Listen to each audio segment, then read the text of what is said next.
திருதி திதி அப்படிங்கிறத பத்தி பார்க்கும்போது வளர்பிறை திருதி திதியும் வருது, தேய்பிறை திருதி திதியும் வருது.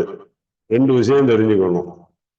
இப்போ வளர்பிறை திருதி திதியில என்ன செய்யணும், தேய்பிறை திருதி திதியில என்ன செய்யணும். தேய்பிறை திருதியை பத்தி பேசணும். அப்ப தேய்பிறை திருதிங்கிறது ஒரு மனிதனுக்கு இந்த திருதி திதியில நிறைய செய்யறாங்க. இந்த கடன் தீர்க்கும் படலத்தை ஆரம்பிக்கிறதே இந்த திருதியை திதியில தான் பெரும்பகுதி ஆரம்பிப்பாங்க. அதுவே இந்த மனோன்மணி அப்படிங்கிற மனோகாரகன் சந்திரன்.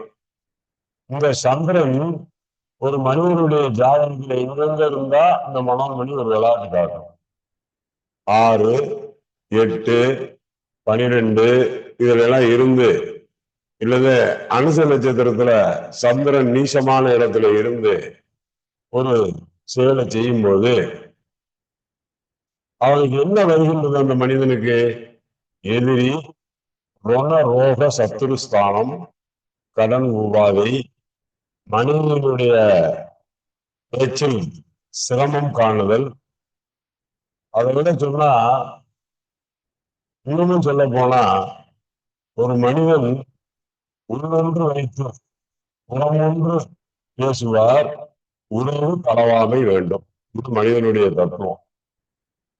அப்ப ஈசானம், ராமதேவம், தத்புருஷம் இப்படி போகுது. அந்த சிவனுடைய ரூபங்கள்தான் இருந்தாலும் அதுல இந்த திருவிழி திதியில ஒரே ஒரு விசேஷம்தான், பணம் வருதா கடன் அடைதான். அந்த பணமும் கடனும் மனிதனுக்கு ஒரு பெரிய சோதனை. இன்று இருப்பார் நாளை இல்லை, இருக்கும் வரை இன்பம்னா. அத மாதிரி இந்த சந்திரன் என்ன செய்யும்னா, எப்பொழுதெல்லாம் அது 6, 8, 12 இருக்கவங்களுக்கு பாருங்க, சந்திரன் நீசமா போன ஜாதகங்களை பாருங்க. அப்ப என்ன தோன்றும்? அவர்களுக்கு ஒரு நம்பிக்கை இல்லாத தன்மை. நம்பிக்கை இல்லாத தன்மை. அந்த நம்பிக்கை இல்லாத தன்மை என்ன? நடக்குமா நடக்காதா? நடக்கும் என்பார் நடக்காது, நடக்கும் என்பார் நடக்காது, நடக்காது என்பார் நடந்துவிடும் சொன்ன மாதிரி இந்த சந்திரன் 6, 8, 12 இருக்கவங்களுக்கு நிரந்தர கடனாளியா இருக்காங்க. இல்லைன்னா அவங்க வீட்டுல என்ன செய்ய, நோயாளி ஒருத்தன் படுத்து கிடக்கான். இந்த நோயாளியை எப்படி தீர்த்து வைக்கிறது? இந்த திருவிழை தீதியில என்ன செஞ்சா நமக்கு பலன் தரும்? வளர்பிறை திருவிழை தீதியில வேற, இப்ப தேய்பிறை திருவிழை தீதி. அப்ப சந்திரன் அப்படிங்கிறது கேரள பாஷையில சொன்னா சந்திரன் நீசப்பட்டு போச்சும்பாங்க. சந்திரன் நீசப்பட்டு போச்சு அப்படின்னு சொல்லுவாங்க. இப்ப வெத்தலை சொன்னா ஒரு 5 நிமிஷத்துல ஆரம்பிச்சுக்குவாங்க. அந்த டெமோ விளக்கத்தை பார்த்துட்டு தான் நீங்க வெத்தலை பிரசனத்தை பத்தி சேர்ந்து தெரிஞ்சுக்கணும். ஒரு மனிதனுடைய சந்திரன் கெட்டு விட்டால் விதை விதைத்தவன் உறங்கி விடுவான், ஆனால் விதை உறங்குவதில்லை. இதுதான் கர்மா. ஒரு விதையை நட்டுங்க, தண்ணி ஊற்றிட்டு போயிருங்க, நீங்க உறங்குவீங்க, ஆனா அந்த விதை உறங்காது, வளர்ந்துக்கிட்டே இருக்கும். அதுதான் கர்மா. ஒரு 1000 பசுமாட்டுக்குள்ள ஒரு கண்ணுக்குட்டி அவுத்து விடுங்க, அது தாயிட்ட போய் கரெக்டா பால் குடிக்கும். வேற எந்த தாயிட்டும் மடுவுல வாய வைக்காது. அப்ப அது எதுக்கு உண்டான நிலையை அதை எடுத்துக்கிறது. முதல்ல நமக்கு என்ன தேவை? சந்திரன் என்பது தாய், மனைவி, நம்மளுடைய மகள், பெண் சம்பந்தப்பட்ட கிரகம். இந்த பெண் சம்பந்தப்பட்ட கிரகத்தை பத்தி சொல்லும் போது ஒண்ணு தெரிஞ்சுக்கணும். கவிஞர் வாலி அவர்களும் கண்ணதாசனும் ஒரு நாள் வாக்குவாதம் பண்ணியிருக்காங்க.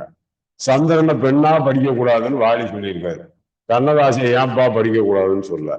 அப்ப அவர் சொன்னாரா, சந்திரனுக்கு 27 பொண்டாட்டின்னு ஜோசியத்தில் எழுதியிருக்கு, அதுல ரோஹிணி நட்சத்திரத்தோடதான் ரொம்ப பிரியமா வாழ்ந்ததுனாலதான் ரோஹிணியை சந்திரன் உச்சமா வச்சாங்க அப்படின்னு சொல்லும் போது, என்னமாப்பா எனக்கு தெரிஞ்சதை நான் சொல்றேன் அப்படின்னு சொல்லி அவர் சொல்ல இவர் சொல்ல, அப்ப ஒரு 2 பாடலாசிரியர்கள் கூட நடந்த உரை கூட சந்திரன் ஆனா பெண்ணா, அவனுக்கு 27 நட்சத்திரத்தை கல்யாணம் முடிச்சிருக்கோம், அவன் பிரியமா வாழ்ந்தது சந்திரனுடைய மனைவி ரோஹிணி கூட தான் ரொம்ப இஷ்டமா வாழ்ந்திருக்கார், அதனாலதான் சந்திரனை உச்சம் சொல்றான். நிறைய காரணங்கள். ஆனால் நான் சொல்லக்கூடியது, இந்த திருவியை திதியில் சந்திரனை எப்படி வளர வேண்டும், அது தேய்பிறை திருதியை திதி. அப்ப மனோன்மணியை எப்படி எடுத்துக்கிடணும்? நம்ம மனோகாரகனான சந்திரனை அது பாதிக்காம இருக்கும்.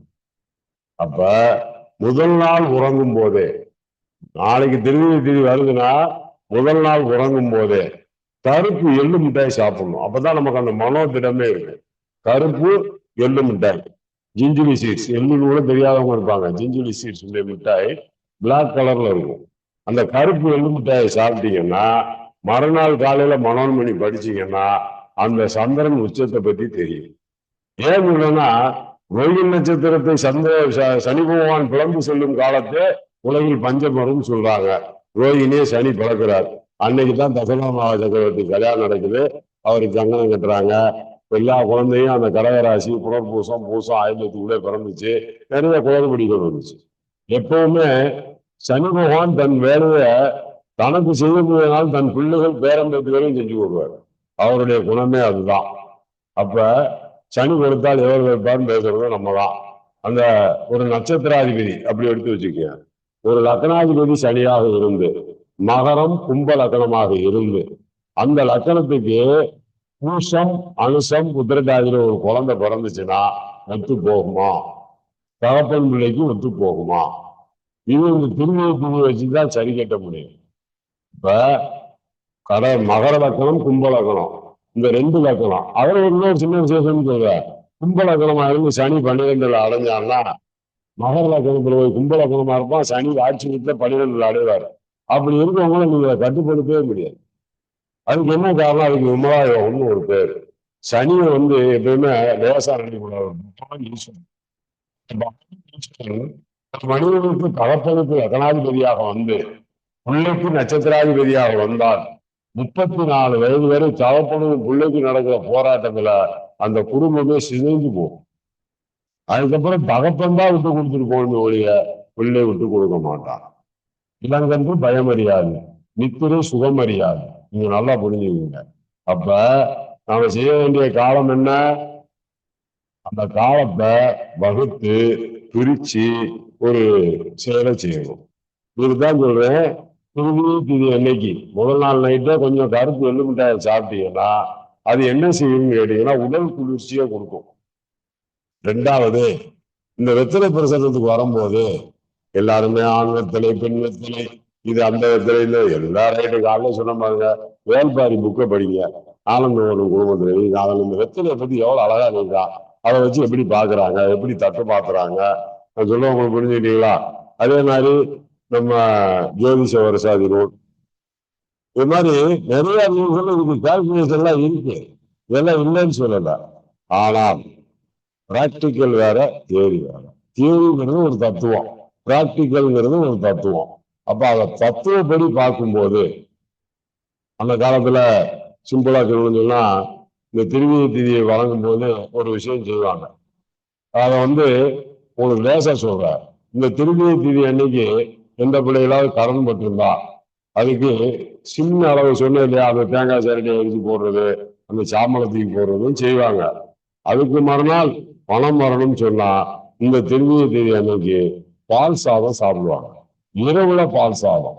அது எதுக்காக சொல்றாங்கன்னா, ஒரு உண்மையை சொல்லுவேன், இரவில் பால் அன்னம், ஒரு அருவி நீர்ல குளிக்கிறது, ஒரு சாம்பிராணி புகை, இளம் மனைவி, இதெல்லாம் ஆயுத விருப்பி விடுகிறது. வயது மூத்தவங்களை கல்யாணிச்சு இது பண்றது, கீரை சாப்பிடுறது, தயிர் சாப்பிடுறது, நிறைய விஷயங்கள் நம்ம உடம்புல ஆயுளை குறைக்கும். அதெல்லாம் அந்த காலத்துல சொல்லி கொடுத்தாங்க. அப்ப இப்ப யாரும் சொல்லி கொடுக்கறதுக்கு அதை மறுக்கிறாங்க. ஏன் இந்த திருவிழா திதி இப்ப சொன்னா பால் அன்னம் சாப்பிட்டு விட்டு, அதை விட இன்னொன்னு சொல்றேன், ரொம்ப மனநிலை கெட்டு நம்ம ஜோசியம் சொல்றோம், பலருடைய பிரச்சனையை தலையில வச்சுக்கிறோம். இல்ல வர்றவங்க ஜோசியம் கேட்கும்போது எனக்கு அந்த பிரச்சனை இருக்கு, 6, 8, 12 சந்திரனால சித்த வைத்தியத்துல மானச மித்ரான்னு ஒரு மாத்திரை இருக்கு. மானச மித்ரா, அது மனதை கண்ட்ரோல் பண்ணக்கூடிய மாத்திரை, மனதை கண்ட்ரோல் பண்ணக்கூடிய மாத்திரை. அது சித்தால இருக்கு. காலையில ஒண்ணு இரவு ஒண்ணு சாப்பிட்டுருவாங்க. இந்த சந்திரன் கெட்டு போனவங்களுக்கு பூரா ஒரு நன்மை கிடைக்கும். அது எதுக்கு சொல்றேன்னா, ஒவ்வொருத்தரையும் நான் பார்த்துக்கிட்டே இருக்கேன். அவங்களுடைய ஜோதிட நிலை, அவங்க பேசக்கூடிய நிலை, அவங்களுடைய செயல்பாடு, இதெல்லாம் பார்க்கும்போது இன்னும் நம்ம பெருசா சாதிச்சிடலாம், ஒன்னும் பெருசா சாதிச்சிடலாம். ஆனா அதை சாதிச்சதா சொல்லி நாம நினைச்சுக்கிறோம். ஒரு காதலை சொல்லக்கூடியத யஜ்ஜினின்னு சொல்லுவாங்க, அத யஜ்ஜின்னு சொல்லுவாங்க. நாக யஜ்ஜியை பத்தி இன்னும் யாருமே ரொம்ப தீம் பண்ண மாட்டாங்க. உலகத்துல 7-14 லோகம் இருக்கு, 15வது ஒரு லோகம் இருக்கு, அதான் நாகலோகம். அதுல இந்த நாக யஜ்ஜின்னு ஒண்ணு இருக்கு. இந்த நாக யஜ்ஜி 5 தலை பாம்பு ஆதிசேஷன், அவருக்கு அதுதான் பக்கத்துல காவல் வேலையெல்லாம் செய்யும். அப்ப இந்த ராகு தேசம் நடக்கிறவங்களை கொண்டு அடைக்கும் போது இவங்க சொல்லும் போது நான் நினைப்பேன், நான் ராகுக்கு பூஜை பண்ணுங்க, நாகராஜாவுக்கு பூஜை பண்ணுங்க. உண்மைதான் சாமி, நீங்க பூஜை பண்ண சொல்றீங்க. அந்த பூஜை பண்ணும்போது ஒண்ணும் வேண்டாம், நான் சொல்லுவேன், தீபம் போடாத ஒண்ணும் போடாத, ராகு தானே உனக்கு தொந்தரவு கொடுக்குறாரு, வெள்ளிக்கெல்லாம் போ, ராகு அந்த ஒரு சின்ன கருங்கலை ராகு முன்னாடி வச்சுட்டு 4 சுத்தி சுத்தும்பேன். 4 சுத்தி சுத்திட்டு வருவோம், அந்த கருங்கல் அங்கேயே இருக்கும், எதிரியுடைய நிலைவாட நொறுங்கி போகும். போக்குவரத்து நடக்கும். அவன் சொல்லுவாங்க, ஒண்ணுமே கவலைப்படாத, ஒரு இரும்பு ஆணி துருப்பிடிச்ச ஆணியை கொண்டு வச்சு சுத்தி வாங்க, இங்க தப்பிக்கிறாங்களாம் எதிரி. எல்லாத்துக்குமே ஒரு வித்தை இருக்கு, ஆனா அதை நம்ம சாதாரணமா பயன்படுத்தக்கூடாது. சில பேருக்குலாம் 7 கலரான நூல்ஸை திரிச்சு கையில காப்பு மாதிரி போட்டு விடுவோம். இப்ப நான் சிவப்பு கலர் தான் போட்டிருப்பேன். இந்த சிவப்பு கலர் என்ன, நான் எவ்வளவு போட்டிருக்கேன்னு நினைக்கிறேன், நான் தங்கமோ அணிகலனோ எதுவுமே அணிய மாட்டேன். ஆனால் அது திருச்செந்தூர் அர்த்தநாரீஸ்வரர் கோயிலுக்கு கீழே இருக்கா நாகராஜா, அது புதன் பகவான் வித்தியகாரன். அங்க மாத்திட்டு வந்துடுவேன், 6 மாசம் 1 வருஷத்துக்கு ஒருக்க வருவேன். அந்த கயிறை மாத்திட்டு அந்த நாகராஜா கும்பிட்டு மேல இருக்க அர்த்தநாரீஸ்வரர் கும்பிட்டு கீழே இறங்கிடுவேன். வேற எந்த விதமான ஒரு பொருள்களை அணிவதற்கு எனக்கு மனம் கிடையாது. எல்லாமே உடம்புக்குள்ள இருக்கு, அதுவும் கண்ட்ரோல் பண்ணலாம். இப்ப நம்ம ஒரு சின்ன உதாரணம் எடுத்துக்கோங்க, ராகுக்கு ஒரு சின்ன கல் வைங்கன்னு சொல்றோம், அதுக்கு என்னோட தீபம் போடுறது சாமி, பின்ன என்னன்னு ஒண்ணு இருக்கு, ஊதா கலரா இருக்கும். உலகத்திலே அதிகமான ஆயுள் கண்டன் உள்ள ஒரு பொருள் அதான். அதை வெட்டி பார்த்தீங்கன்னா நடுவில் தேங்காய் மாதிரியே ஓட்ட இருக்கும். அந்த காயை 2ஆ வெட்டினோம்னா தேங்காய் மாதிரியே இருக்கும். அதுல கலர் என்ன கலரா இருக்கும், பச்சை ஊதாவும் கலந்த கலர்ல ஆயுள் இறங்கும். 72% ஆயுள் இறங்கும். ஆயுள் இருக்கிறதுனால அதெல்லாம் ஓட்டுவோம். அப்ப அதுல என்ன செய்யும், அந்த தீபத்தை போட்டா கண்டிப்பா நாகராஜா ஆதிசேஷன் எல்லாமே. ஆனா இந்த நாக எழுச்சி மட்டும் எதுக்குமே கட்டுப்படாது. அந்த நாக எழுச்சி என்ன செய்யும், இந்த திருதியை தீதி அன்னைக்கு தான் பொம்பளை பிள்ளைகளை பிடிக்கும். அந்த திருதியை தீதி அன்னைக்கு இந்த மனோன்மணி பாடலை படிச்சு ஒரு கருப்பு வெட்டி எள்ளுமிட்டாயை சாப்பிட்டாங்கன்னா அந்த பொம்பளை பிள்ளைகளை பிடிக்காது. இல்லைன்னா கால் பாதத்தினுடைய சதை இழுக்குது, கால் தொண்டைக்கால் சதை இழுக்குது, அப்படின்னா வயிறு மென்சஸ் பீரியட்ல அதிகமான ரத்த போக்கு இருக்கு, கண்டமானமான ரத்த போக்கு இருக்கு அப்படின்னு சொல்லுவாங்க. இதெல்லாம் என்னன்னு கேட்டீங்கன்னா அந்த நாக எஜ்ஜி தான். நாக எஜ்ஜினுடைய அமைப்பு தான் இந்த பிளட் ப்ளீடிங் அதிகமா போறது, நமக்கு தலை சுத்தல் வர்றது, அது போக உடம்புல கொழுப்பு கட்டின்னு ஒண்ணு சொல்லுவாங்க, அங்கங்க கட்டி கட்டியா தூக்கிட்டு இருக்கும். இதெல்லாம் அந்த நாக எஜ்ஜினுடைய வேலை தான். அந்த நாக எஜ்ஜிக்கு தான் இப்ப நான் சொல்லக்கூடிய விஷயம் தெளிவா இருக்கும். அது இப்ப நாங்கெல்லாம் வருஷத்துக்கு ஒருக்கா அந்த நாக எஜ்ஜிக்கு போய் பூஜை பண்ணுவோம். ஏன்னா நான் ஆயுள் நட்சத்திரம் ஆதிசேஷன், அதுக்கு சில முறைகளோட போய் பூஜை பண்ணிட்டு வர்றதுனாலதான் எங்களை எல்லாம் தப்பிக்க வச்சுக்கிட்டு. அந்த நாக வச்சு என்ன செய்யணும் கேட்டீங்கன்னா, பொம்பளை பிள்ளைகளுக்கு ஒரு மென்சஸ் வெள்ளை பருவம்னு சொல்லுது. அவங்க ஆட்டோமேட்டிக்கா அந்த வெள்ளை பட்டு அவங்க உடம்பெல்லாம் சுருங்கி அவங்களுடைய இலைகள்லாம் மாறிடுது. அப்ப அந்த திருவியை தீதி அன்னைக்கு அந்த கருப்பு எள்ளு மிட்டாயை சாப்பிட்டுட்டு அந்த பிள்ளைகளுக்கு நீங்க சொல்லக்கூடிய வைத்தியம் என்னன்னு கேட்டீங்கன்னா, குப்பை மேனி இலை, குப்பை மேனி, அது பேர திருமேனி தைலம் கேரளால சொல்லுவாங்க.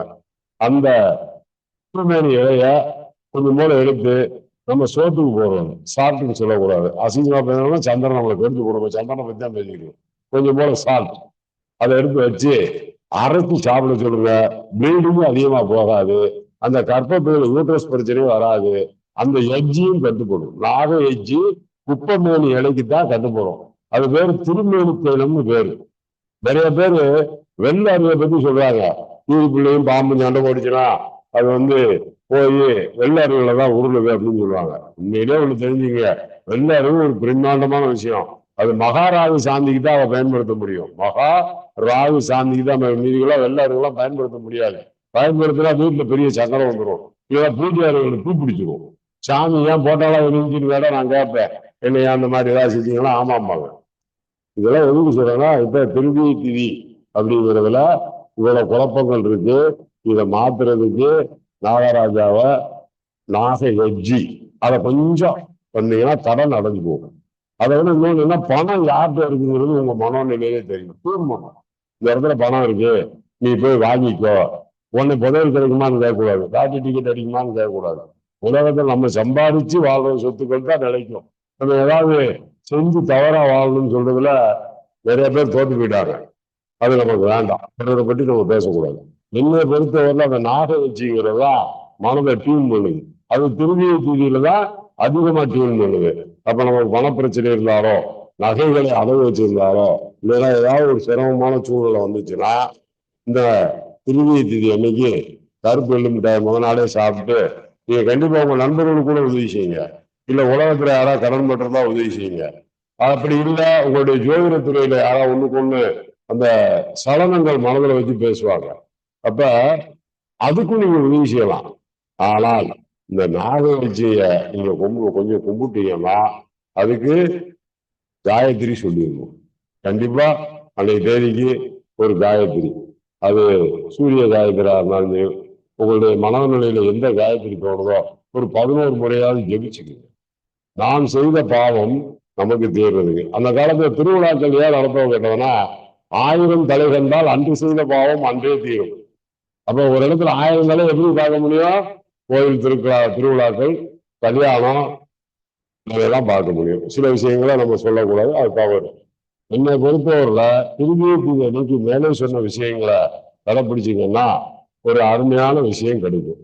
சரி, இப்ப வெத்தலை பிரசன்னத்தை பத்தி பேச ஆரம்பிப்போம். இந்த வெத்தலை பிரசனம் என்பது ஒரு அருமையான கலை. இது அந்த காலத்துல எல்லா வீட்லயும் வெத்தலை பொட்டியில இருந்துச்சு. அவங்க எடுத்து வெத்தலையை போடுவாங்க. காலைல சொன்னா அந்த தீபம் ஜோதி பரபரமும் தீபம் நமஸ்காரம் சொல்லி ஏத்துங்க. இப்ப வெற்றிலை நீங்க பிரசன்னம் பாக்குறீங்க, அப்படி வச்சுக்கீங்க. அந்த வெற்றிலைக்கு நீங்க என்ன மரியாதை கொடுக்குறீங்க?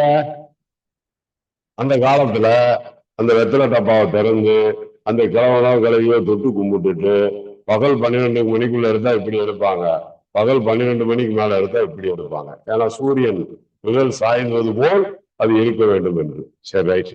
இப்ப அந்த வெத்தலை பிரசன்னத்துல வெத்தலை கொடியில தான் காய்க்குது.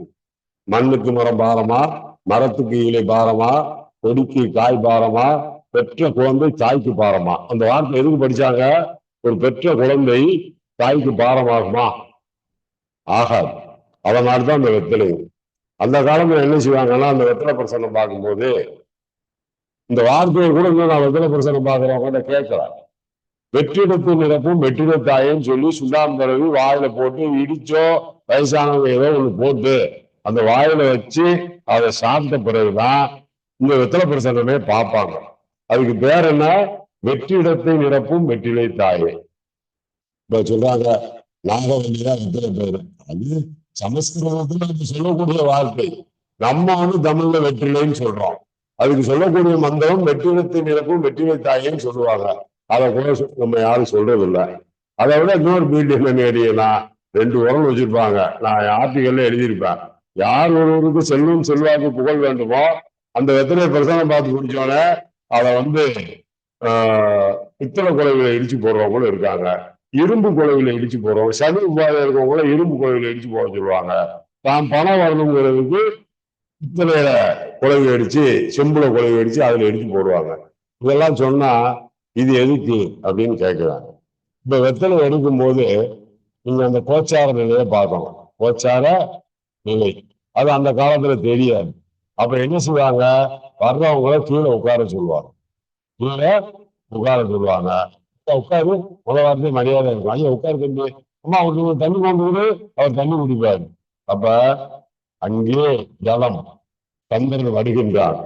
அமரும் பொழுது புதம் கீழே உட்காருகின்றது. இன்றைய நட்சத்திரம் மூல நட்சத்திரம். எதுக்கு இதை போட்டீங்க நல்லா புரிஞ்சுக்கணும். புதம் என்பது கீழே உட்காரக்கூடிய நம்ம ஆசன வாயுடைய மூலப்பகுதி.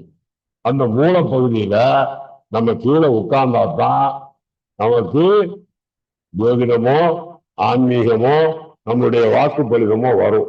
இதெல்லாம் வராது. சரி, ரைட்டு. அடுத்தது இந்த வெத்தலையை எப்படி வளர்ப்பாங்க? 3 விஷயத்தை தெரிஞ்சுக்கணும். இந்த வெத்தலை எப்படி வளர்க்கப்படுது? முற்காலத்துல என்ன செய்வாங்க? இந்த வெத்தலையை வளர்க்கும் போது பூராமே அகத்தி கீரையை வளர்த்து அகத்தி மரத்தினுடைய குச்சத்தை ஊழுவாங்க. அகத்துல உள்ள தீ. நீங்க பசுமாட்டுக்கு போய் இன்னைக்கு தானம் கொடுக்கணும் ஒரே வார்த்தையில முடிச்சிருக்கீங்க. போயா அம்மா சேனைக்கு அகத்தி கீரை கொடு. அம்மா சேனைக்கு அகத்தி கீரை கொடுக்கறதெல்லாம் ரைட்டு தான். அந்த பசு எல்லா கர்மாக்களையும் வாங்கிக்கிடுது. ஆனா அந்த பசுவுக்கு நாம் உணவு கொடுக்கிறோம் நம்மளுடைய சுயலாபத்துக்கு தானே கொடுக்குறோம். ஏன் மறுநாள் புண்ணாக்கு வாங்கி கொடுக்க சொல்லுங்க, கொடுக்க மாட்டாங்க. மறுநாள் போய் சாமி அந்த பசுமாட்டை செத்து தொட்டு கும்பிட்டுவான்னு சொல்லுங்க, கொடுக்க மாட்டாங்க. ஆனா நாளை காலம் அந்த பசுமாட்டை தொட்டு கும்பிடுங்க, பணம் வருமா போகும். மனிதன் நல்லதுக்கு எப்பவுமே போக மாட்டான். ஒரு தீய பழக்கத்துக்கு கூப்பிடுங்க, 6:45 அட்டன் ஆயிடுவாரு. 7 மணினா 6:45 அட்டன் ஆயிரும். தீய பழக்கத்துக்கு தான். சாமி கும்பிடுவானா 7:15 மணிக்கு தான் அட்டன் ஆவாரு. இதுதான் மனிதனுடைய நிலைப்பாடு. அப்ப என்ன செய்வாங்கன்னா அகத்தி மரத்தை வளர்த்து அந்த அகத்தி மரம் பெருசான பிறகு அதை வித்து முடிச்சப்போ அந்த குச்சை போல வெடிப்பாங்க. அதை கொண்டுதான் வெத்தலை கொடிக்கால நட்டுவாங்க. நட்டு அது மாதிரிதான் வெத்தலை சுத்தி விடுவாங்க. அதுவும் நல்ல சுத்தமான நிலையில இருக்கும் போதுதான் உள்ள போய் பறிக்க போவாங்க. அதுவும் இன்னும் வயதான மூதாட்டிகள் நிறைய பறிப்பாங்க. அது மாதிரி அந்த வெத்தலையை எடுக்கும் போதும் அந்த வெத்தலையை விற்கும் போதும் ஒரு தெய்வீக அம்சத்தோட செஞ்சுக்கிட்டு இருந்தாங்க. இன்னைக்கு வெத்தலைங்கிறதே கண்ட பாக்குறது ஒரு அரிய நிகழ்ச்சி ஆயிடுச்சு. அதை எதுக்கு பயன்படுத்துறாங்க? டாக்டர்கிட்ட போனா என்ன சொல்லுவாரு, போடாதையா கேன்சர் வந்துடும், நீ வேற. வெத்தலை போட்டு 100 வருஷம் வாழ்ந்தோடு இருக்காரு. அன்னைக்கு வாக்கிங் போனாங்க, பழைய சோறு சாப்பிட்டாங்க, நீராகாரம் சாப்பிட்டாங்க. எதுக்கு சொல்றேன்னா இந்த நீராகாரத்துக்கும் இந்த வெத்தலை பெருசத்துக்கும் ஒரு பெரிய தொடர்பு இருக்கு. அதனால சொல்ல நீராகாரத்தை காலைல குடிப்பாங்க, டீ காப்பியா குடிச்சாங்க. அவங்க சொன்னது படிச்சதுன்னு சொன்னா அவங்களுடைய நடைமுறை வாழ்க்கையில அந்த உணவு இருந்தது. அந்த உணவை சாப்பிட்டு தான் அவங்க கண்டிப்பா அதுல உள்ள வர்றாங்க. அப்ப நம்ம வெத்தலை சாப்பிடும் போது இதெல்லாம் செய்யலாமா, இப்ப செய்யக்கூடாதா, நாளைக்கு பல் தேய்க்க முடியாது, பல் அசிங்கமா போயிருமே. நிறைய பேர் என்ன சொல்லியிருக்காங்க, வெத்தலை பொருட்கள்லாம் சொல்லக்கூடாது சாமி, பல் அசிங்கமா போயிடும், காலைல 1/4 மணி நேரம் கூட தேய்க்கணும் அப்படின்னாங்க. அதெல்லாம் பார்க்கும்போது எனக்கு சிரிப்பு வரும். நான் சொல்ல உங்களுக்கு புரிஞ்சுக்கிட்டீங்களா? ஒரு கலையை படிப்பவன் கலையை தெரியாமல் அந்த கலையை படிக்கலாமா?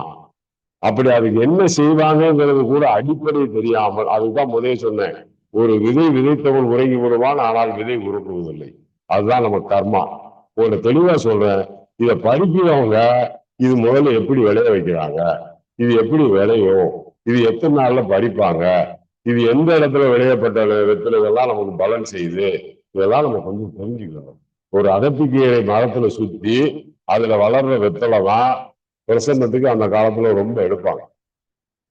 கேரளால இன்னமும் சொல்லணும்னு சொன்னா ரொம்ப தெளிவா எடுப்பாங்க. அவங்க எடுக்கிற வெத்தலை பெரிய பெரிய வெத்தலையா இருக்கும். கேரளா வெத்தலைங்கிறது கரையாது இருக்கும், வெள்ளையாலாம் இருக்காது. ஒரு வெத்தலை ஒரு கை எவ்வளவு, 1.5 கை எவ்வளவு இருக்கும். அவங்க என்ன கேட்பாங்க, ஒரு முறுக்காங்குழப்பா. முதல் கேள்வியே ஒரு முறுக்காங்குடுனா என்ன இருக்கும், ஒரு பாக்கு பச்சை பாக்கை வெட்டி அதுவும் அந்த கத்திரியில வெட்டிட்டு அதுல ஒரு துண்டு சுண்ணாம்பு ஒரு துண்டு தடவி அந்த பாக்கை மடிச்சு வெத்தலையை கொடுப்பாரு அவரு. அது வேற முறுக்கான். இந்த வெத்தலையை சுத்தி விடுற மாதிரி முறுக்கான் அப்படின்னா இந்த வெத்தலை முருகி சுத்தி வரும். அந்த வெத்தலை வாயில வச்சு நம்மளால மெஞ்சா தலை சுத்தி வரும். பழக்கம் உள்ளவங்க தான் அதை போட முடியும். ஏன்னா இப்ப நம்ம வைக்கிற பாக்கு பூரா இது சுருள் பாக்குன்னு வச்சிருக்கோம். ஒருத்தர் தெக்கம்பாக்கு அப்படிங்கிறது எங்களுடைய செயல்ல பாக்க வேக வைக்கிறது.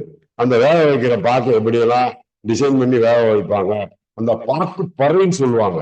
பாக்கு பறை, அது கொட்டிருக்குமா அந்த பாக்கு வேகும் போது, அந்த பேருக்கு அதை வேக வைக்கிற இடத்துக்கு பேரு பாக்கு பறப்பா, அதை பாரு அப்படின்னு சொல்லுவாங்க. அப்ப அந்த பாக்குல வளையும் தன்மை உள்ள பாக்கு இருக்கும். இப்படி எடுத்தா சவுச்சு அது சின்ன விளையாட பாக்கு, நல்ல விளைஞ்ச பாக்க ஒடிக்கவும் முடியாது, கசக்கவும் முடியாது. இதுக்காக சொல்லலாம், ஒன்னொன்னும் தெரிஞ்சு வச்சு படிங்க. சும்மா போய் ஏதோ படிச்சோம், ஏதோ வாழ்ந்தோம், ஏதோ நமக்கு சொல்லி கொடுத்தாங்க, அதை விட பெரிய விஷயம்.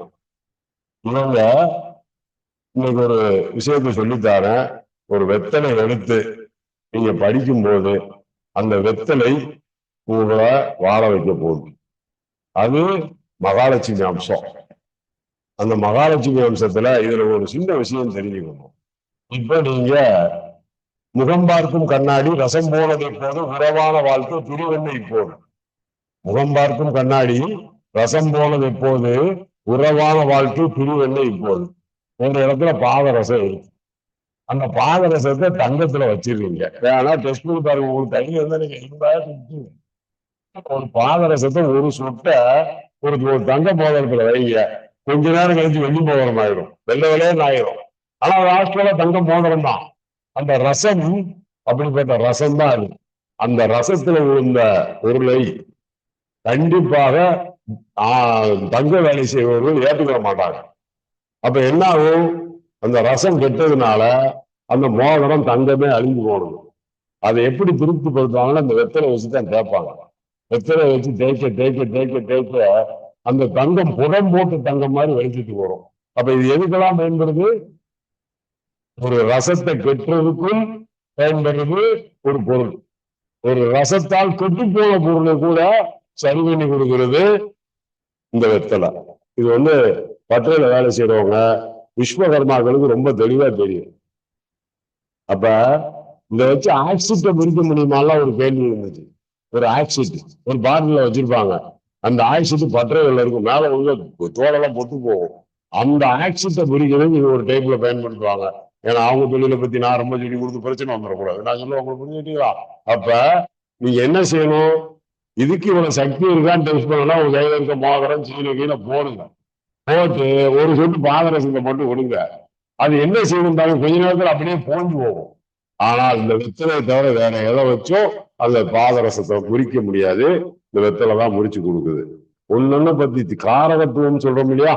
இப்ப அஞ்சில் குரு இருந்தால் ராஜ கருதமையா, அஞ்சுல குரு வந்துருச்சு நம்ம எழுதுறோம். ஆனா அந்த அஞ்சுல குரு வர்றவங்களுக்கு காரகம் காரக பாவனாசின்னு ஏன் சொல்ல மாட்டேங்கிறீங்க? இப்ப வெத்தலை வச்சு சொல்லும் போது இது சொல்றேன். ஐந்தில் குரு இருந்தால் ராஜகிரகம், ஐந்தில் குரு இருந்தால் காரகம் காரக பாவனாசி அப்படின்னு கொஞ்சம் சொல்லக்கூடாதா? சொல்ல மனசு வருதா? ஒண்ணும் இல்ல. அஞ்சுல குரு இருக்கவங்களுக்கு அந்த குரு தசை நடக்கும் போது உங்க வீட்டுல யாருக்கு கீழே விழுந்து T3 முதுகுல 3வது எலும்பு ஒடிஞ்சு பெண்டா இருக்கீங்கன்னு கேளுங்க, கண்டிப்பா அங்க ஒரு ஆள் பெண்டா இருக்கணும். அப்ப அஞ்சுல குரு இருந்தா கூட நம்மளை பாதுகாத்துருமா? நிறைய விஷயங்கள் பிரசன்னத்துக்குள்ள நிறைய இருக்கு. நான் சொல்லக்கூடிய விஷயம் நீங்க புத்தகத்துல படிச்சுட்டு இப்படின்னு சொன்னீங்கன்னா நான் கேட்கக்கூடிய கேள்வி கண்டிப்பாக வித்தியாசமா தான் போகும். அந்த வித்தியாசமா போகும்போது உங்களுக்கு மனதில் ஒரு நல்ல நிலை தோன்றும், நல்ல நிலை தோன்றும். சாமி என்னடா அப்படி சொல்றாரு நினைச்சுக்கிறாங்க. குரு பகவான் அவருடைய வேலையை செய்கிறார். ஒரு வீட்டுல 3 பேருக்கு குருதசை நடந்தா கண்டிப்பா அவங்களால ஜெயிக்க முடியாது. அப்ப நம்ம என்ன சொல்லுவோம்? சும்மா போகும்போதெல்லாம் ஐயா குருவுக்கு விளக்கு போட்டுரு, தட்சணாமூர்த்திக்கு விளக்கு போட்டுரு. ஏன்னா குரு வடக்க பார்த்து உட்கார்ந்துருக்காரு, தட்சணாமூர்த்தி தெற்க பார்த்து உட்கார்ந்துருக்காரு. அதை வச்சே நம்ம பலன் சொல்லுவோம். ஆனால் படைத்த பிரம்மாவை கும்பிட்டு சொல்லி பாருங்க. பிரம்மா எங்க இருப்பாரு? சிவன் கோயில்ல தண்ணி உள்ள இடத்துல கோஷ்டத்துக்கு மேல இருப்பாரு. கோஷ்ட பிரம்மான்னு அவருக்கு பேரு. அவரை போய் கும்பிடுன்னு சொல்லி பாருங்க. 4 பேர் குருதசை நடக்கட்டும், 6 பேர் குருதசை நடக்கட்டும், அது அஷ்டம குருவா இருக்கட்டும், ஜென்ம குருவா இருக்கட்டும், 10 குரு இருந்தால் 10 நாசம் தொழில் நாசம் கூட சொல்லுங்க. ஆனால் அந்த வேலையை காட்ட முடியாத குரு யார் தெரியுமா? பிரம்மாட்ட காட்ட முடியாது. அதனாலதான் நாங்க பிரம்மாவை கும்பிடுன்னு சொல்லுவேன். கோஷ்ட பிரம்மா சிவன் கோயில்ல தண்ணீர் உள்ள உபய கோமுகி என்று சொல்லப்படக்கூடிய அந்த தண்ணீர் விடக்கூடிய பகுதியில மேல பாத்தீங்கன்னா பிரம்மா உட்கார்ந்து இருப்பார். அதுக்கு தேங்காயில மாலை போட சொல்லுவேன். கோஷ்ட பிரம்மான்னு அதுக்கு பேரு. அதுல போட்டு கும்பிட்டவங்களா இன்னைக்கு வரையும் குரு நல்லாவே வேலை செய்யறாரு அப்படிம்பாங்க. அது பெற்றெல்லாம் போகாது. அதுக்கு உண்டான இடம், பொருள், காலம், அதுக்கு உண்டான சூழ்நிலை. இப்ப உங்கள்ட்ட வர்றாங்க, குருதசை நடக்குதியா? ஒண்ணுமே நடக்கலையா? சொந்த வீடே கட்ட முடியல, எங்க அப்பன் கட்டல, எங்க தாத்தா கட்டல, என் மகனும் கட்ட முடியல, நானும் செய்ய முடியல. இப்படி வரவங்களுக்கு என்ன சொல்லணும்? வீடு கட்டுவேன்னு சொல்றோம். அதை எப்ப கட்டுவான்னு கேட்பாரு அடுத்த கேள்வி. நீங்க எப்பயா கட்டுவீங்க சொல்லுங்க ஒரு தேதின்னு சொன்னா நம்மளால சொல்ல முடியுமா? அன்றைய கிரகங்களுடைய கோச்சார நிலையில் செவ்வாய் உச்சமாக இருப்பவருக்கு சனியினுடைய நட்சத்திரமாக இருந்தால் பழைய வீடு இடிச்சு வாங்கி கட்டுங்கன்னு சொல்லுங்க. செவ்வாய் உச்சமாக இருந்து சனியினுடைய ஓரையோ சனியினுடைய நட்சத்திரத்திலோ கேள்வி கேட்கப்பட்டால், இல்லது சனி நட்சத்திரத்துல பிறந்திருந்தாலும் சரி, நீங்க கண்டிப்பா போய் பழைய வீட்டை வாங்கி டெமாலிஷ் பண்ணுங்கன்னு சொல்லுங்க. வாசு பண்றதுக்கு நேரம் குடிக்கிறீங்களா? இதே வெத்தலையை வச்சுட்டாலும் நம்ம அந்த வீடு இடிக்கப்படும் போது யாராவது கேட்க சொல்லுங்க, வீடு இடிக்கிறவங்களுக்கு நேரம் சொல்லுங்க சாமின்னு சொல்லுங்க. சொல்ல மாட்டாங்க. வீடு இடிக்கக்கூடிய நாள் அது சனி புதன் வேற நாட்கள்ல வீடு இடிச்சு கட்டவே கூடாது. அப்ப அதுல ஒரு நல்ல நாள் பார்த்து சனி புதன்ல எடுத்து பேசுங்க.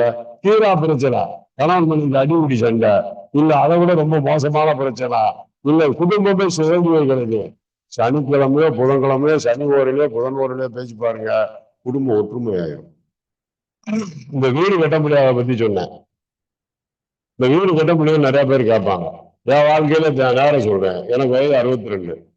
கல்யாணம் முடிச்சு சொந்த வீடுன்னு குடி போக முடியல.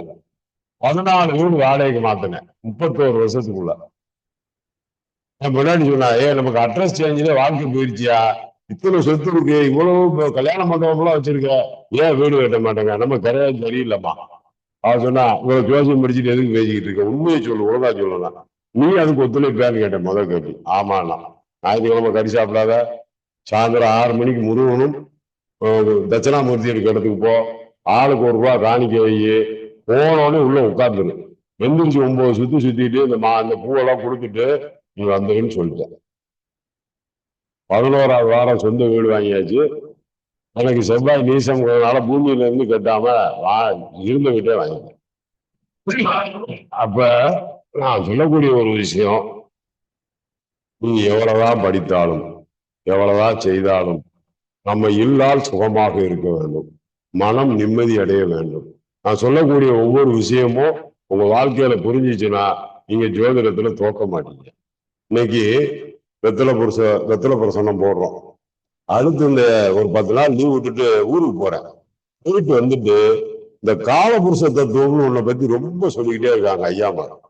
அடுத்து இந்த காலபுருஷ தத்துவத்தை இந்த மனோன்மணியை இணைச்சு சொல்றேன், சரியா? அது போக யோகம், கர்ணம், திதி, நான் சொல்ல புரிஞ்சுக்கிட்டீங்களா? இத பத்தி நான் சொல்லி கொடுக்குற அந்த பாடல்கள், இந்த விஷயம்லாம் எல்லாம் முடிஞ்ச பிறகு நவராத்திரி அப்ப இந்த மனோன்மணி எங்க இருக்குன்னு சொல்றேன், நீங்களே போய் கும்பிட்டுக்குங்கய்யா. எனக்கு வேண்டாம், எனக்கு எந்த விதமான ஒரு மனோநிலை தப்பும் கிடையாது. இந்த மனோன்மணியை இப்ப எதுக்கு பெண்டிங் வச்சிருக்கேன்னா, இந்த மனோன்மணியை பாடலா எழுதினவரும் ஒரு பெரிய மகான்.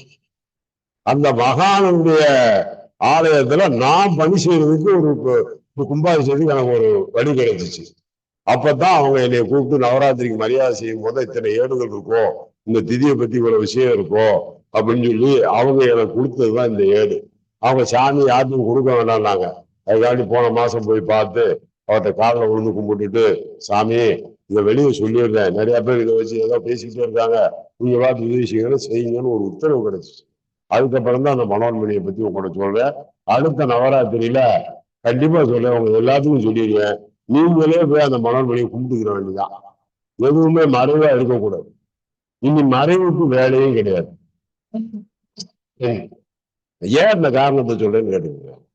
ஒரு மனிதன் நம்முடைய வாழ்க்கையில மறைச்சு மறைச்சு வச்சு நம்ம சம்பாதிச்சு நம்ம பொண்டாட்டி பிள்ளைகிட்ட கொடுக்குறோம், தெய்வத்திட்ட போடுறோம், குண்டியல் போடுறோம், காணிக்க போடுறோம், மொட்டை போடுறோம். நான் சொல்ல உங்களுக்கு புரிஞ்சுக்கிட்டீங்களா? ஆனால் யாராவது ஒருவருக்கு உணவு போடுறோமா? இந்த உணவு போட்டாதான் அவங்களுடைய கஷ்டமெல்லாம் தீரும். என் நன்றி கொண்டாருக்கும் உய்வுந்தான் உய்வில்லை, செயலன்றி கொண்ட மகனுக்கு. அதுதான் நான் சொன்னேன், கொடுத்து வாழ ஒன்று மறந்து வாழ ஒன்று. கொடுக்க கொடுங்க, கொடுத்த பிறகு சொல்லி காட்டாதீங்க, மறந்து போய்கிட்டே இருங்க.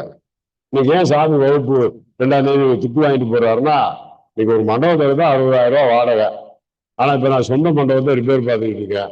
உங்களுக்கு உணவு கொடுக்கணும், உடை கொடுக்கணும். அந்த வகுப்பை அந்த 2-2ல ஆரம்பிக்கிற பாருங்க, பிரசன்னம், சோழி பிரசன்னம், கடல்சார் பிரசன்னம், வெற்றிலை பிரசனம்லாம் தீவிர பாருங்க, அது அதோட நின்றாது. அதுக்கப்புறம் 11 வகுப்பு இருக்கு. அவங்கள புடம் போட்டு அவங்களுக்கு பராமரிந்துட்டு வாங்கி வச்சிருக்கேன். பலகை அடிச்சு பூஜை பண்ணி அந்த பலகை போட்டாலே அவங்களுக்கு பேசணும், வரவன் பேர சொல்லணும், டக் டக் டக் டக்குன்னு சொல்லி மூவ் பண்ணணும். அந்த அளவு அவங்களுக்கு ட்ரைனிங் கொடுத்து விட்டுருவாங்க. என்னையை பொறுத்தவரையில இந்த பிரசன்னங்கள் அனைத்தும் மறைக்கப்படாமல் உலகத்துக்கு கிடைக்கணும். யார் என்ன சொன்னாலும் அது என்னை தடுக்க முடியாது. அது காரணம் என்னன்னா, நான் படித்த வித்தை என் குரு எனக்கு சொல்லி கொடுத்தது. என்னுடைய ஆத்மா காலத்துக்கு அப்புறம் என் பிள்ளைய படிக்க விரும்பலையா, இது அழிஞ்சு போயிடக்கூடாது. அதுக்கு ஒரு சின்ன உதாரணம் சொல்றேன். கவிஞர் வைரமுத்து ஐயா அவர்கள் அழகாக சொல்லி இருந்திருப்பாரு. அவருடைய நூல்கள் அத்தனையும் எழுது புது நூல்களை ஒரு 5 நூல் வாட்டர் ப்ரூஃப் போட்டு வைகை டேம்ல தூக்கி போட்டுறாரு. பின்னாடி உலகம் அழிந்து தோன்றினால் கூட அதை எடுத்து படிக்க வேண்டும் என்பது அவருடைய ஆர்வம். இதெல்லாம் நீங்க மனசார நினைச்சுக்கணும். அப்படிலாம் யாரும் செய்ய மாட்டாங்க. நான் சந்திக்காத ஒரு மகான்களோ பெரிய மனிதர்களோ இல்லை. ஒவ்வொருத்தருக்கிட்டையும் ஒரு நல்ல குணம் இருக்கு. நீங்க தீய குணத்தை மட்டும் பார்த்துட்டு அவங்கள பேசுனீங்கன்னா அது தப்பு. அது நம்ம பேசுறதுக்கு தகுதியும் இல்லை. நதி மூலம் ரிஷி மூலம் பார்க்கக்கூடாது. குருவனுடைய மூலாதாரத்தை போய் நம்ம தேட வேண்டிய அவசியம் இல்லை. ஒரு நல்லதை மட்டும் எடுத்துக்கொண்டு அன்னப்பறவை போல் பாலிலிருந்து தண்ணீரை உறிஞ்சி அது வெளியேற்றிட்டு பாலை மட்டும் குடிச்சுன்னு சொல்லுவாங்க. உண்மையிலே சொல்றேன், நீங்க அன்னப்பறவை பார்த்தீங்களா? நான் பார்த்தேனா? எங்க குரு சொல்லுவாரு, அன்னப்பால் அன்னப்பால் சொல்றாங்களா, அன்னப்பறவைன்னு சொல்றாங்களா? அது எங்க அதுக்கு பொம்பளை சோறாக்கும் போதாண்டா இருக்குங்க. எனக்கு ரொம்ப பெரிய அதிர்ச்சி. பெண்கள் சமையல் பண்ணும்போது அரிசியில தண்ணி ஊற்றி வேக வைப்பாங்க. அப்ப அந்த அன்னமும் அந்த தண்ணீரும் புரியும். சோறுங்கிறது அன்னம், அந்த தண்ணீர் புரியும். அந்த பால் எடுத்து ஜோசியரை குடிக்க சொல்லுன்னு சொல்லுவார். அன்னப்பால் சாப்பிட சொல்லியா அடிவயிறு கலைக்கு அவன் பதில் சொல்லுவான். சொல்ல புரிஞ்சுக்கிட்டீங்களா? ஜோசியத்துக்கு எத்தனை வித்தம் இருக்கு. வீட்டுல மனைவி சமைக்கும் போது அம்மா அதுல ஒரே இப்ப குக்கர்ல வச்சுருக்காங்க, திறந்தா முகத்துல அடிச்சு போடும். அப்ப சட்டியில வச்சு வேக வைப்பாங்க. 2 கரண்டி 3 குழம்பு லேசா உப்பு போட்டு குடிச்சு பாருங்க ஐயா. உங்க உடம்புல எவ்வளவு பெரிய சக்தி கிடைக்கும். அது பேர் தான் அன்னப்பால். அன்னப்பறவை குடிச்சத போய் நம்ம பேசிக்கிட்டு கூடாது. அந்த காலம் டைனோசர் இருக்கா இல்லையா, அது கால் தரத்தை பார்த்தோம். அந்த மாதிரி தான் நான் உங்களுக்கு சொல்ற ஒரு வார்த்தை, எதுலையுமே விஞ்ஞானமும் மெய்ஞானமுமா சிந்திங்க.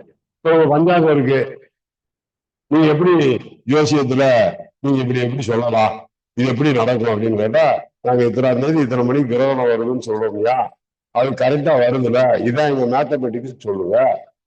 இந்த பஞ்சாங்கத்தை பத்தி சொல்லும் போது இது கூட நம்ம சொல்லக்கூடாதா? சொன்னா அவங்க புரிஞ்சுக்கிறாங்கல்ல. அப்ப பொய்யில்ல, மேத்தமெட்டிக்ஸ் கணக்கு. நம்ம 2 துட்டு கூட கொடுத்தா கூடுதலா சொல்லிடுறோம், இல்ல வாழ்ந்துருவேன்னு சொல்றோம். துட்டு கொஞ்சம் குறையா கொடுத்தா வரணும் சொல்லி சொல்லிடுறோம். உங்களுக்கு புரிஞ்சுக்கிட்டீங்களா? அதை பெருசா நினைக்க கூடாது, நம்ம தொழில். ஆனா நான் சொல்றேன், சொல்லி கொடுக்குறவங்களும் என்னை மாதிரி நல்லா சொல்லி கொடுக்கட்டும். நான் ரொம்ப வையத்தில் வாழ்பவன் வானொலியும் தெய்வத்தில் வைக்கப்படும் வாழ்த்துறேன்.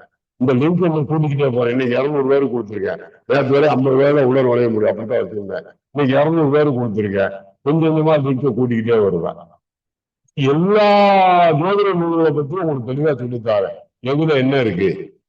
இப்ப நீங்க படிக்கிறீங்க, ஒரு சடங்கான ருதுவுக்கு பரிகாரம் எதுல இருக்கியான்னு போய் கேட்குறீங்க. ஒரு மனிதன் போய், ஐயா அந்த ருது ஜாதகத்துக்கு ஒருத்தர் எனக்கு கமெண்ட்ஸ்ல போட்டிருந்தாரு யூடியூப்ல பேசும்போது, ருது உண்மையா இல்லையான்னு கேட்கறதா உங்க வேலையா? விஞ்ஞானம் எவ்வளவு முன்னேறிடுச்சு. அப்படித்தான் சாமி, நீ சொல்றதெல்லாம் உண்மைதான். உண்மையா இல்லையான்னு கேட்டவரு பதில் சொல்லணும். உண்மையிலே சொல்ற, இந்த ருது ஜாதகத்துக்கு பரிகாரம் பண்ணி பார்த்தவன் உண்மையிலே சொல்றேன் சாமி, மன விட்டு சொல்ற, ருதுவுக்கு பரிகாரம் தெரியாம நீங்க சொன்னீங்கன்னா அந்த பிள்ளைய வாழ்க்கை என்ன கஷ்டப்படுது. யோசனை பண்ணி பாருங்க. அவங்க சொல்ற டைம் உறங்குற நேரமாவும் இருக்கலாம், பள்ளிக்கூடத்துல படிச்சுட்டு இருக்க நேரமாவும் இருக்கலாம், அது விட்டு அறியாமல் ஆயிடலாம். ஆனால் இந்த ருது எப்பொழுது நடக்கின்றது? ஒரு மனிதனுடைய வாழ்க்கையில் பிறப்பு ஜாதகத்தில் செவ்வாய் எங்க இருக்கின்றதோ அங்கு சந்திரன் கிராஸ் ஆகும் போதுதான் கண்டிப்பா அவன் ருது ஆவான். செவ்வாய் நட்சத்திரத்துக்குள்ள சந்திரன் கிராஸ் ஆகணும்.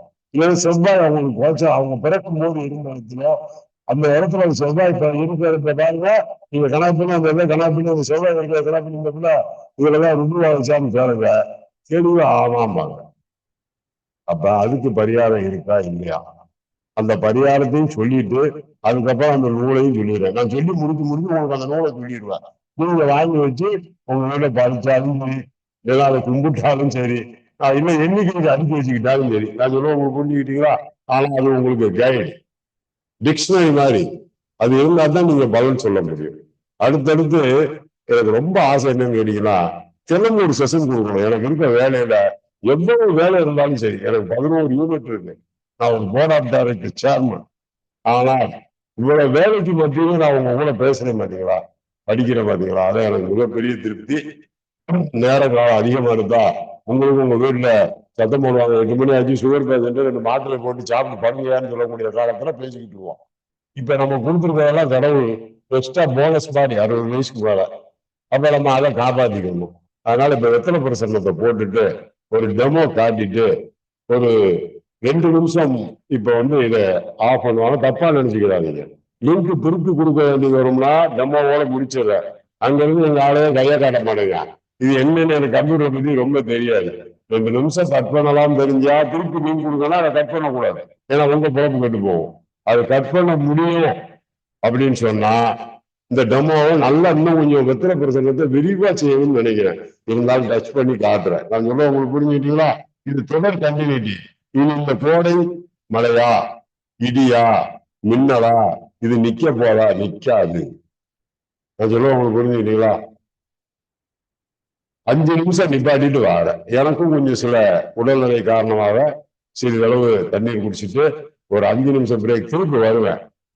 வந்து வெத்தலை பிரசன்னம் போடுவேன். அதுல பூவை வச்சு எப்படி சொல்றதுன்னு காட்டுவேன். ஒரு வெத்தலைக்கு ஒரு வெத்தலை என்ன டிஃபரன்ஸ் இருக்குங்கிறத சொல்லுவேன். வேதங்களின் கோச்சாரங்களை வச்சு பாக்குறத பத்தி சொல்லுவேன். இன்னைக்கு எல்லாம் திருப்தியா முடிச்சுட்டு உங்களுக்கு அப்புறம் ஒரு மாந்திரிய பிரசன்னத்தை பத்தி ஒரு யூடியூப்ல கேட்டிருக்காங்க. அவங்களுக்கு ஒரு மணி நேரம் கொடுப்பேன். கொடுத்துட்டு தான் வீட்டுக்கு போய் அதுக்கப்புறம் இனிமே தான் ஹோமம் பண்ணணும். டெய்லி ஹோமம் பண்ணி சாமிக்கு பூஜை பண்ணிட்டு தான் போய் செய்வேன். காலையில இருந்து பண்ண முடியல, பண்ணிட்டு இனிமே தான் குளிச்சுட்டு நோக்க பண்ணிட்டு வீட்டுக்கு போகும்போது 10:30 ஆகும். உங்களை எல்லாத்தையும் படிக்க வைக்கணுங்கிறது என்னுடைய ஆசை. நீங்க எல்லாம் நல்லா படிங்க. நிறைய விஷயங்கள் சொல்லித்தார, நிறைய நூல்கள் சொல்லித்தார.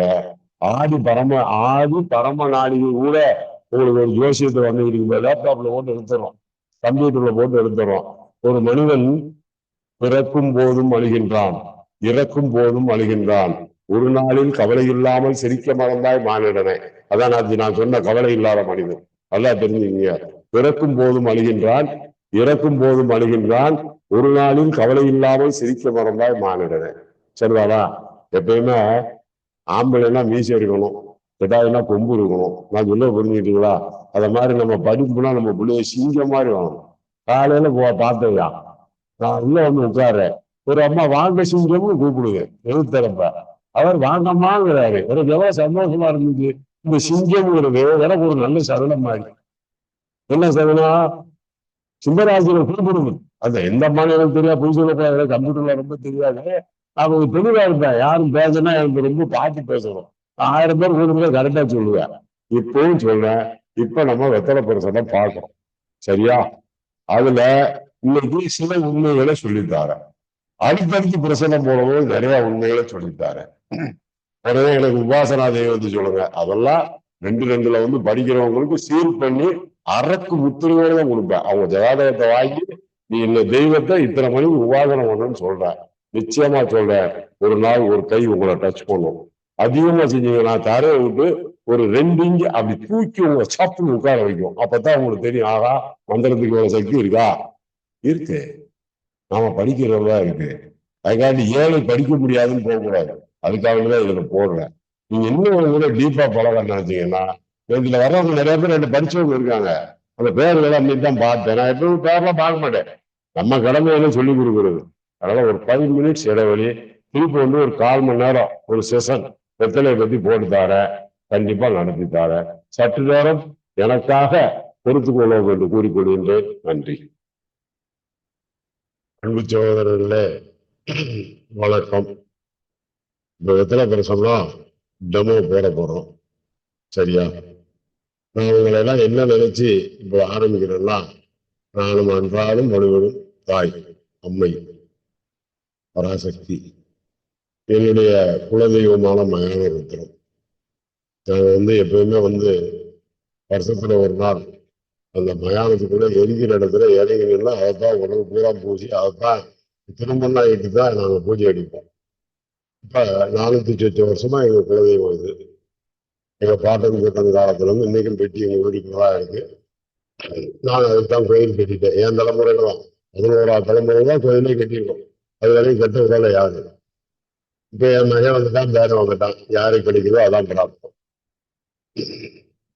என்னை பொறுத்தவரையில இப்ப உங்க எல்லாத்தையும் எப்படி பாக்குறதுனா, ஈன்ற பொழுது பெரிதோக்கும் தன் மகளை சான்றோர் என கேட்ட தாய். அப்படித்தான் இப்ப லிங்க்ல இருக்கிறவங்கள நான் பாக்குறேன். ஈன்ற பொழுது பெரிதோக்கும் தன் மகளை சான்றோர் என கேட்ட தாய். சொல்ல புரிஞ்சுட்டீங்களா? இந்த லிங்க் கூட இப்ப சில பேஸ்கள் எனக்கு தெரிஞ்சிச்சு. அடுத்த என்னுடைய அன்பு பெத்த பிள்ளைய விட மரியாதை வச்சிருக்க ஒரு நபர் இந்த லிங்குக்குள்ள இருக்காரு.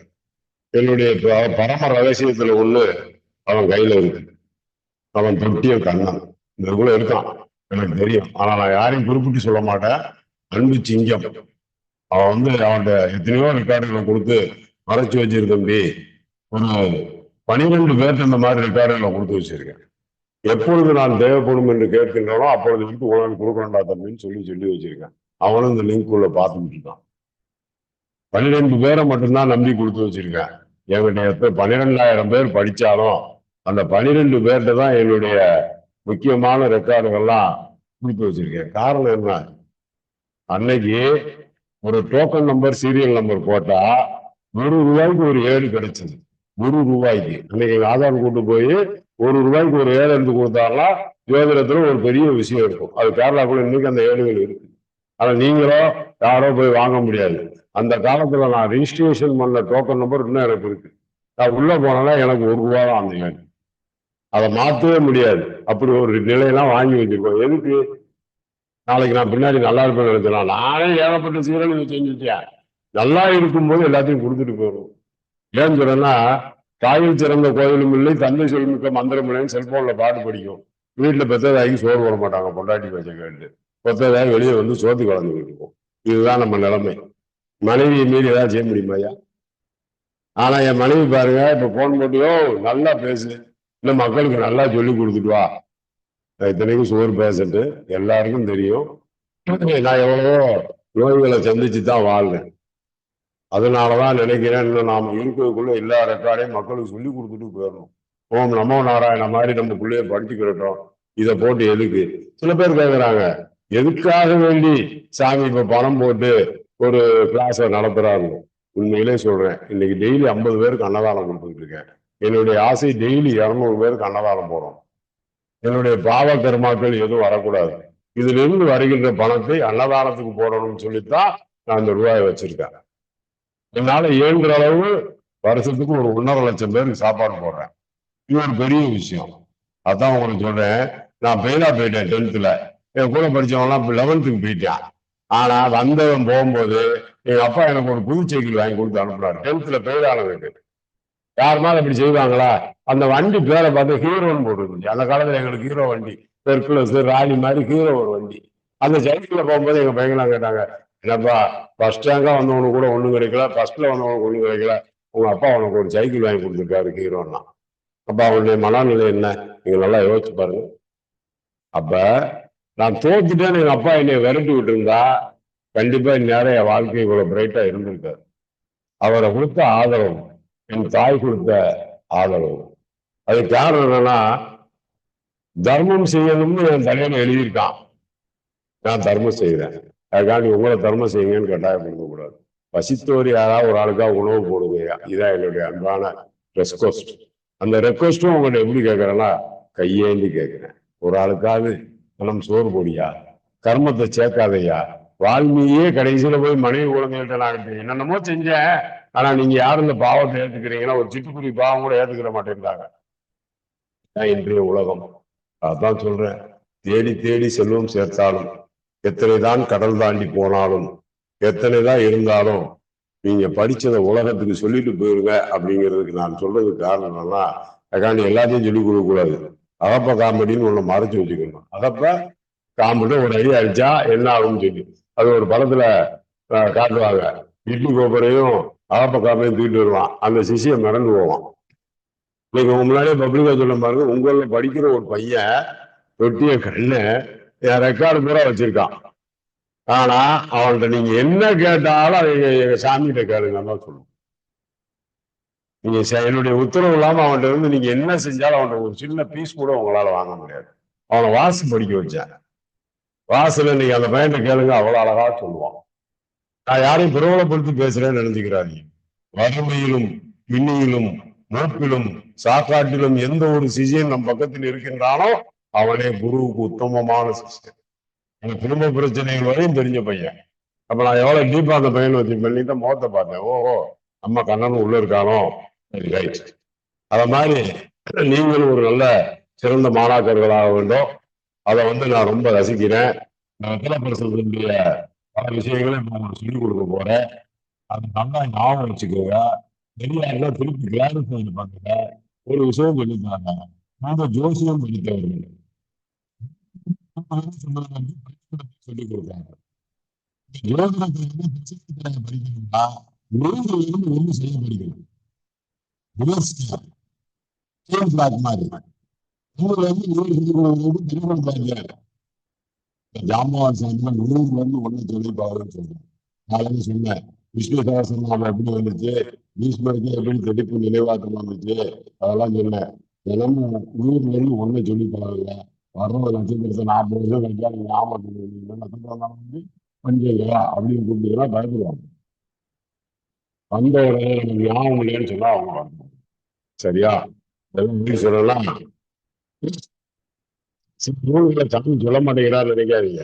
நான் விளக்கம் சொல்லி படிச்ச பிறகு நீங்க அந்த நூலை புரட்டி பார்த்தீங்கன்னா அதுல உள்ள தன்மை தெரியும். எல்லா நூல்களும் இருக்கு. கிட்டத்தட்ட ஒரு 25,000 30,000 நூல்கள் நம்ம ஜோதிடத்தை பத்தி இருக்கு. ஆனா அந்த நூல்கள்ல யாருக்காவது கைமாத்த கொடுத்த நூலே ஒரு 600 நூல் போயிடுச்சியா யாரும் செய்யணும். நல்ல நண்பரா பேசுவாங்க, சாமி இந்த 2 புக்கை கொடுங்க, நாளை காலைல படிச்சுட்டு வந்து தாரேன்பாங்க. அந்த புக்குக்கு அதோட வாழ்க்கை முடிஞ்சு.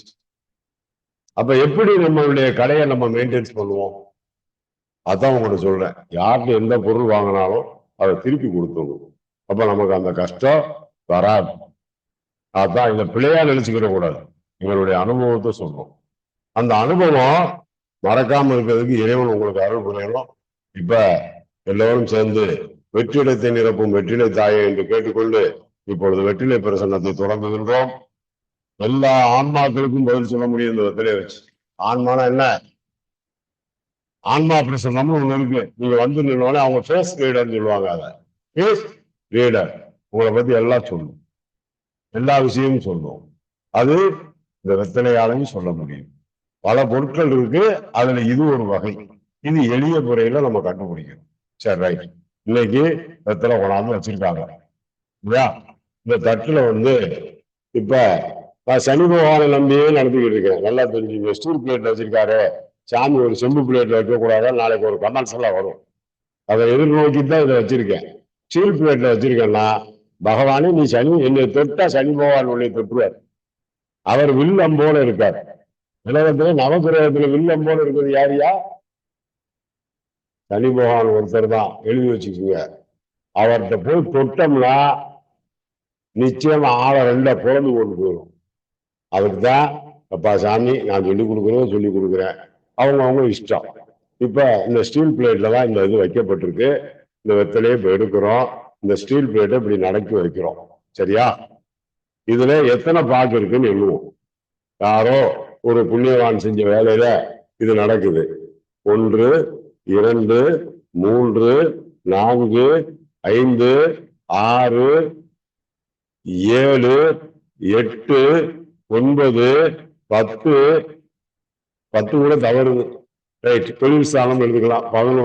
11 பாக்கு இருக்கியா இதுல? இந்த 11 பாக்கு என்ன இருந்தா 11ஆம் இடம். நல்ல ஒரு சகுனம், நல்ல சகுனம்.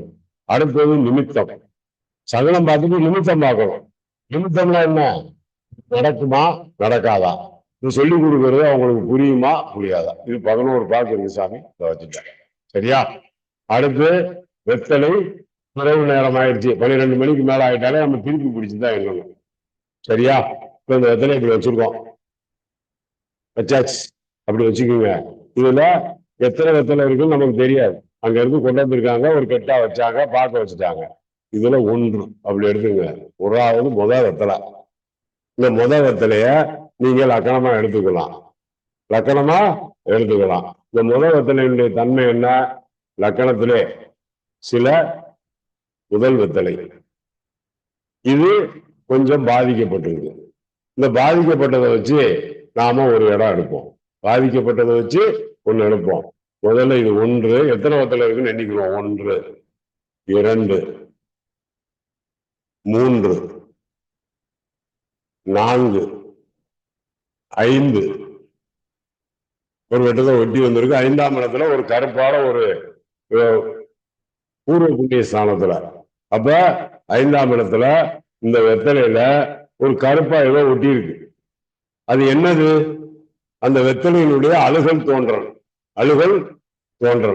அப்ப அது என்ன ஆகும்? இந்த பகுதி என்னது? தொப்புள் பாகம். இந்த வெத்தலையை பார்த்துக்குங்க. புரியாதுன்னா நான் காட்டுறேன். இதை ஒட்டிக்கிட்டு இருக்கா? இது தொப்புள் பாகம். இந்த தொப்புள் பாகத்துல அப்ப பூர்வ புண்ணியத்துல இன்னைக்கு பார்க்கக்கூடியதுல இருக்கிறவங்களுக்கு ஏதோ ஒரு சிறு பிரச்சனை இருக்கின்றது. 5ஆம் இடங்கிற பூர்வ புண்ணிய ஸ்தானத்துல வயிறு, ஸ்டமக், தொப்புள் பாகத்துல ஒரு சின்ன விஷயம் இருக்கின்றது. அப்ப 6ஆம் இடம் நிறைய கருப்பு கருப்பா ஒட்டிக்கிட்டு இருக்கியா, அது செய்ய வேண்டிய வேலை.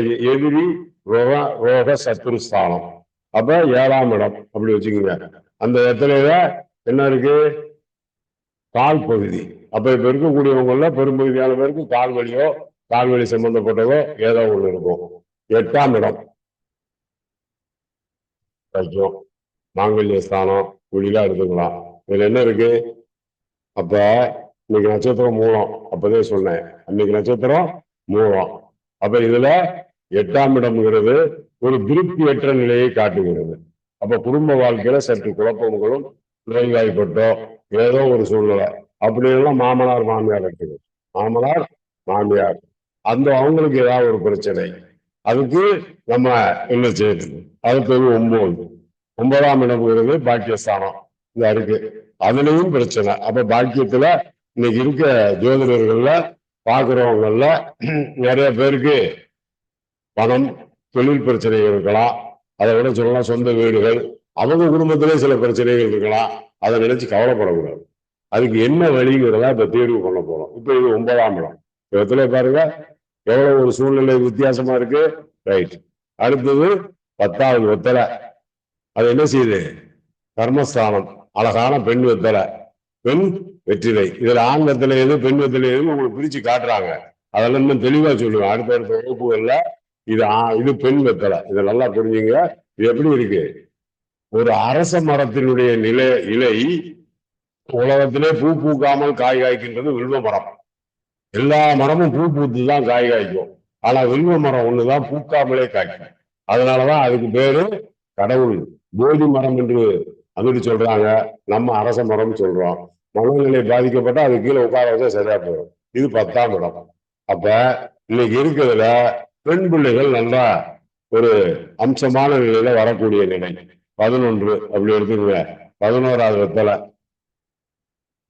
அது என்ன செய்யுது? அது நமக்கு நல்லா தொழிலை கொடுக்குற நிலைமையில தான் இருக்கு. 11வது பாக்கு வந்துச்சு, இப்ப 11வது வெத்தலை வருது. இந்த வெத்தலை என்ன வெத்தலை, ஏன் இப்படி போச்சு, கிராஸா போச்சு தெரிஞ்சுக்கணும். அப்ப இதுல பாதி விஷயங்கள் ஒழுங்காக நடக்கின்றது, பாதி விஷயங்கள் அதை தடுமாற்றம் கொடுக்கின்றது. இந்த வெத்தலை இப்படி போச்சுன்னா என்ன அர்த்தம் கேட்டீங்கன்னா, ஒரு சைடு வருமானம் இருந்தாலும் ஒரு சைடு மிகப்பெரிய ஒரு குறைவடியோட சந்திச்சுக்கிட்டு இருக்காங்க. அப்ப அவங்களுடைய வீட்டுல ஏதோ ஒரு வகையில பாதிக்கப்படுறாங்க. அடுத்தது எடுத்துக்கோங்க 12.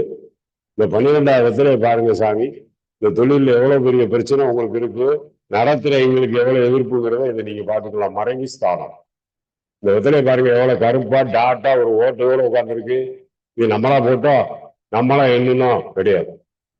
அப்ப இந்த வித்தைக்கு ஒரு மறைவு இருக்கு. இந்த மறைவு யாரோ ஒரு மனதளவுல ஒரு குழப்பமோ சஞ்சலமோ அடையலாம். அதை பத்தி நம்ம வருத்தப்பட வேண்டியதில்லை. யார் என்ன நடந்தாலும் இறைவன் அதை பார்த்துக்கிடுவான். அப்ப நீங்க இந்த வெத்தலையில என்ன கணிச்சுக்கிறீங்க? 12ஆம் இடம் ஓட்டையா இருக்கு. அப்ப நமக்கு ஏதோ ஒரு மறைவுல இதுக்கு ஒரு எதிர்ப்பு இருக்குன்னு நாங்க தெரிஞ்சுக்கிறோம், அவ்வளவுதான். அதுக்காண்டி மறைவுல மறைந்த குரு நிறைந்த லாபத்தை கொடுப்பார். மறைந்த குரு நிறைந்த லாபத்தை கொடுப்பார். நான் மறைவுல இருக்கேப்ப நான் உங்களுக்கு நிறைய நன்மைகள் செய்ய கடவுள்பட்டிருக்கேன். இப்ப சொல்ல உங்களுக்கு புரிஞ்சுக்கிறீங்களா? மறைந்த குரு நிறைந்த லாபத்தை கொடுப்பாரு. உங்களை ஒண்ணுமே செய்ய முடியாது, நான் நடத்துறதையும் எதுவும் நிறுத்த முடியாது. நான் சொல்ல உங்களுக்கு புரிஞ்சுக்கிட்டீங்களா? அப்ப கால விதானம்னு ஒண்ணு இருக்கு. கால விதானம் அப்படின்னு ஒண்ணு இருக்கு. அந்த கால விதானத்துக்குள்ள போய் பார்த்தா இதனுடைய முடிவுகளை கண்டுபிடிச்சிடலாம். அதுல நிறைய இருக்கு. வாமாச்சாரம், காபாலிகம், காலாமுகம், இதெல்லாம் நிறைய இருக்கு அதுக்குள்ள. அதுல 500 சொச்ச முறைகள் இருக்கு. அந்த 500 சொச்ச முறைகளும் நமக்கு தெரியும். அப்ப இந்த 12ஆம் இடம் மறைவு ஸ்தானத்துல ஒருத்தர் இருந்து ஏதோ செஞ்சாப்புல அதெல்லாம் பலிச்சிடாது. நான் சொல்ல உங்களுக்கு புரிஞ்சுக்கிட்டீங்களா? அடுத்தது 13வது வெத்தலை. இதுலயும் எந்த குழப்பமும் இல்லை. 14 வெத்தலை பிரசனத்துல ஒண்ணு தெரிஞ்சுக்கீங்க.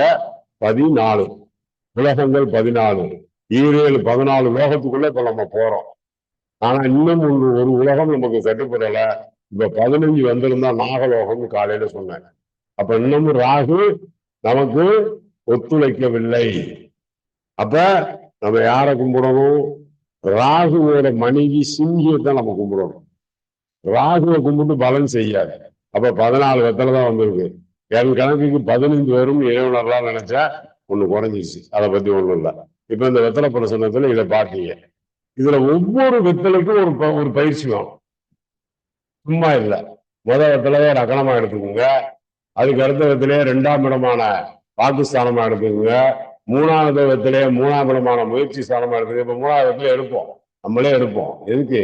1, 2 வாக்குஸ்தானம். நமக்கு எந்த பிரச்சனையும் வராது. நான் சொல்லி கொடுக்குறோம், நீங்க நல்லா வாக்கு சொல்லுவீங்க, இந்த வெத்தலையை பற்றி பிரிவாம எடுப்பீங்க. ஆனால் இந்த வெத்தலையினுடைய தன்மை என்ன, இதனுடைய காலக்கிரகம் என்ன செய்கிறது அப்படின்னு பார்க்கும்போது நமக்கு வாக்குஸ்தானத்துல ஒண்ணுமே வராது, ஒரு பிரச்சனையும் வராது. ஆனா 3ஆம் இடமான முயற்சி ஸ்தானம் அடுத்த வெத்தலை எடுக்கிறீங்க.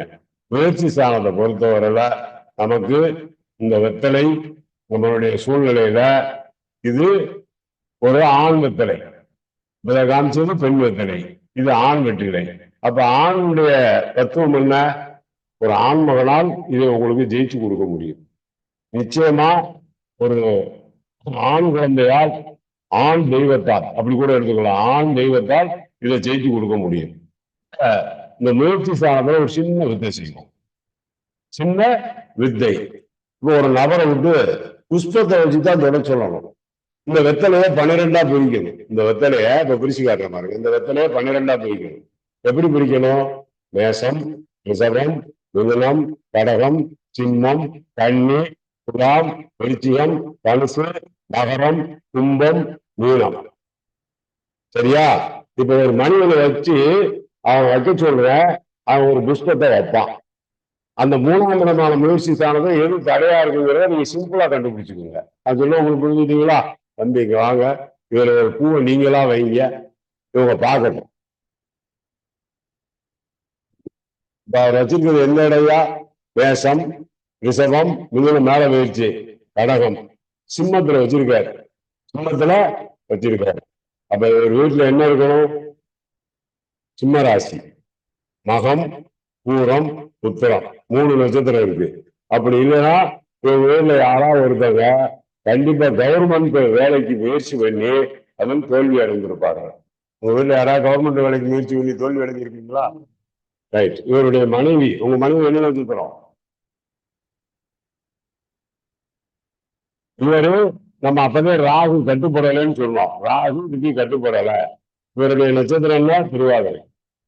நல்லா புரிஞ்சுங்க. அவர் கட்டுப்படாம நமக்கு போன எது? ராகு. அது திருவாதிரை நட்சத்திரத்தில் இவர் பிறந்திருக்காரு. இவர் மனைவிக்கு ஜாதகம் கிடையாது. ஆனால் அந்த கவர்மெண்ட் வேலைக்கு அவங்க முயற்சி பண்ணி இன்னமும் டெம்பரரியா தான் இருக்காங்களா, இன்னும் பெர்மனன்ட் ஆகவில்லை, பெர்மனன்ட் ஆகவில்லை. இது வெத்தலைய பெறுறதுக்கு நமக்கு சக்தி இல்லை. இதை ஏன் சொல்றேன்னு கேட்டீங்கன்னா, இதுல 2 விஷயம் தெரிஞ்சுக்கணும். நோக்கு தீட்சை, பரிசு தீட்சை, மானசீக தீட்சை. மானசீக தீட்சை அதுல நிறைய 8 தீட்சை இருக்குயா. அதுல மானசீக தீட்சை எதுன்னு கேட்டீங்கன்னா ஆமைதான், கூர்ம அவதாரம் தான். அதனாலதான் கேரளால இந்த பிரசன்னத்தை பாக்குறவங்க ஃபுல்லா கொடிமரத்துக்கு கீழே கூர்மாவை தான் வச்சிருப்பாங்க. எந்த காரணம் கொண்டும் அதுல வேற உருவங்கள் பதிக்கப்படாது. நம் நாட்டுலதான் தாமரை அந்த மாதிரி இதழ்கள்ல வச்சு கொடிமரத்தை நட்டுவாங்க, அங்க கூர்மாவை வச்சு நட்டுறாங்க. அப்ப ஆமை ஒரு கரையில முட்டை விட்டு வச்சுட்டு கடலுக்குள்ள என்னைக்கு நினைக்குதோ அன்னைக்கு தான் பிடிக்கும். அப்ப இவருடைய நட்சத்திரத்துக்கு இவர் மனைவிக்கு வேலை கிடைக்குமா கிடைக்காதா? 14 எண்ணிக்கை வந்திருக்கு. புதன் அதுக்கு வித்தைக்காரர்கள். அந்த வித்தையெல்லாம் உங்களுக்கு பெர்மனன்ட் ஆகுமா? கண்டிப்பா ஆகும். ஏன் கண்டிப்பா ஆகும்? இன்னைக்கு இருக்க நிலையில சனி பகவான் அந்த இதுக்கு 7ஆம் இடத்துல நிற்கிறார். அப்ப சதய நட்சத்திரத்துக்குள்ள சனி பகவான் இருக்கார். 8ஆம் இடத்துல யார் இருக்கா? மனைவி ஸ்தானம். அங்க போய் அவரோட மனைவி வீட்டுக்கு போய் யார் இருக்கா? உத்திரட்டாதி நட்சத்திரத்துக்குள்ள ராகு இருக்காரு. இவர் நட்சத்திரமா திருவாதிரை. திருவாதிரை அந்த திருவாதிரை இவர் என்ன செய்யணும் அதை நான் தெளிவா சொல்லித்தரேன். ஒரு சின்ன விஷயம். திருவாதிரை நட்சத்திரத்துக்கு ஒரு பெரிய டெமோவே இருக்கு. காலையில 4 to 5க்குள்ள 6 மணிக்குள்ள பிரம்ம முகூர்த்தத்தில் எது பண்ணாலும் தப்பு இல்லைன்னு சொல்றாங்க. அப்ப பிரம்மா சரஸ்வதியை கல்யாணம் செய்ய விரும்பி, அதனால் உன் பெற்ற மகளே என்று அரசியர் கேட்கும்போது, நாரத முனியும் கேட்கும்போது அவர் 3 பணியாக மறைந்து ஓடுகின்றார்கள். அது பிரம்மா ஆண்மானாகவும் சரஸ்வதி பெண்மானாகவும் ஓடி அந்த 3 பணி காலத்தில் அதுதான் நீங்கள் பிரம்ம முகூர்த்தம் என்று கூறப்படக்கூடிய வேலை. அதனாலதான் திருவாதிரை நட்சத்திரத்துல யாராவது பிறந்து இந்த மாதிரி சிம்ம ராசி சிம்ம லக்னத்தை வச்சாங்கன்னா நாங்க சொல்லிக் கொடுக்கிறது ஒரு ஆண்மான் ஒரு பெண்மானை விரட்டி செல்வது போல் நீங்க ஒரு போட்டோ வச்சு வணங்குங்கன்னு சொல்லுவோம். கண்டிப்பா கவர்மெண்ட் வேலை கிடைச்சு. அப்ப அவங்களுக்கு அந்த தத்துவம் பலிக்குதா பலிக்கலையா? இதைத்தான் சொல்லித்தாரேன். திருவாதிரையில ஏற்கனவே செங்கச்சூளை வைக்கலாம், ஹோட்டல்ல அடுப்பு பற்ற வைக்கலாம், இதெல்லாம் பிரசன்னத்துக்குள்ள வரும். எதுக்காக வருது, ஏன் வருது? இந்த வெத்தலையை பொறுத்தவரையில வெத்தலையின் சூட்சுமங்களை சொல்லித்தாரு. இப்போ ஒருத்தர் வைக்க சொல்லி பார்ப்போம். இதுக்கு காரணம் என்ன? இந்த வெத்தலையை பத்தி நீங்க ஜோதிடத்துக்கு இதுக்கு நீக்கல் பண்ணி பார்த்தீங்கன்னா நிறைய விஷயங்கள் வரும். ஆனால் இதுக்கு எழுதப்பட்டவைகள் அனைத்தும் நம்மளுடைய காலபுருஷ தத்துவத்தை வச்சுதான் இவங்க கொண்டு வருவாங்க. அதனாலதான் உங்கள்கிட்ட தெளிவா சொன்னேன். அடுத்து காலபுருஷ தத்துவத்தையும் உங்களுக்கு இணைச்சே சொல்லி தரம்பா. இந்த மனோன்மணி படிக்கும் போது இதையும் படிச்சுக்கோங்க.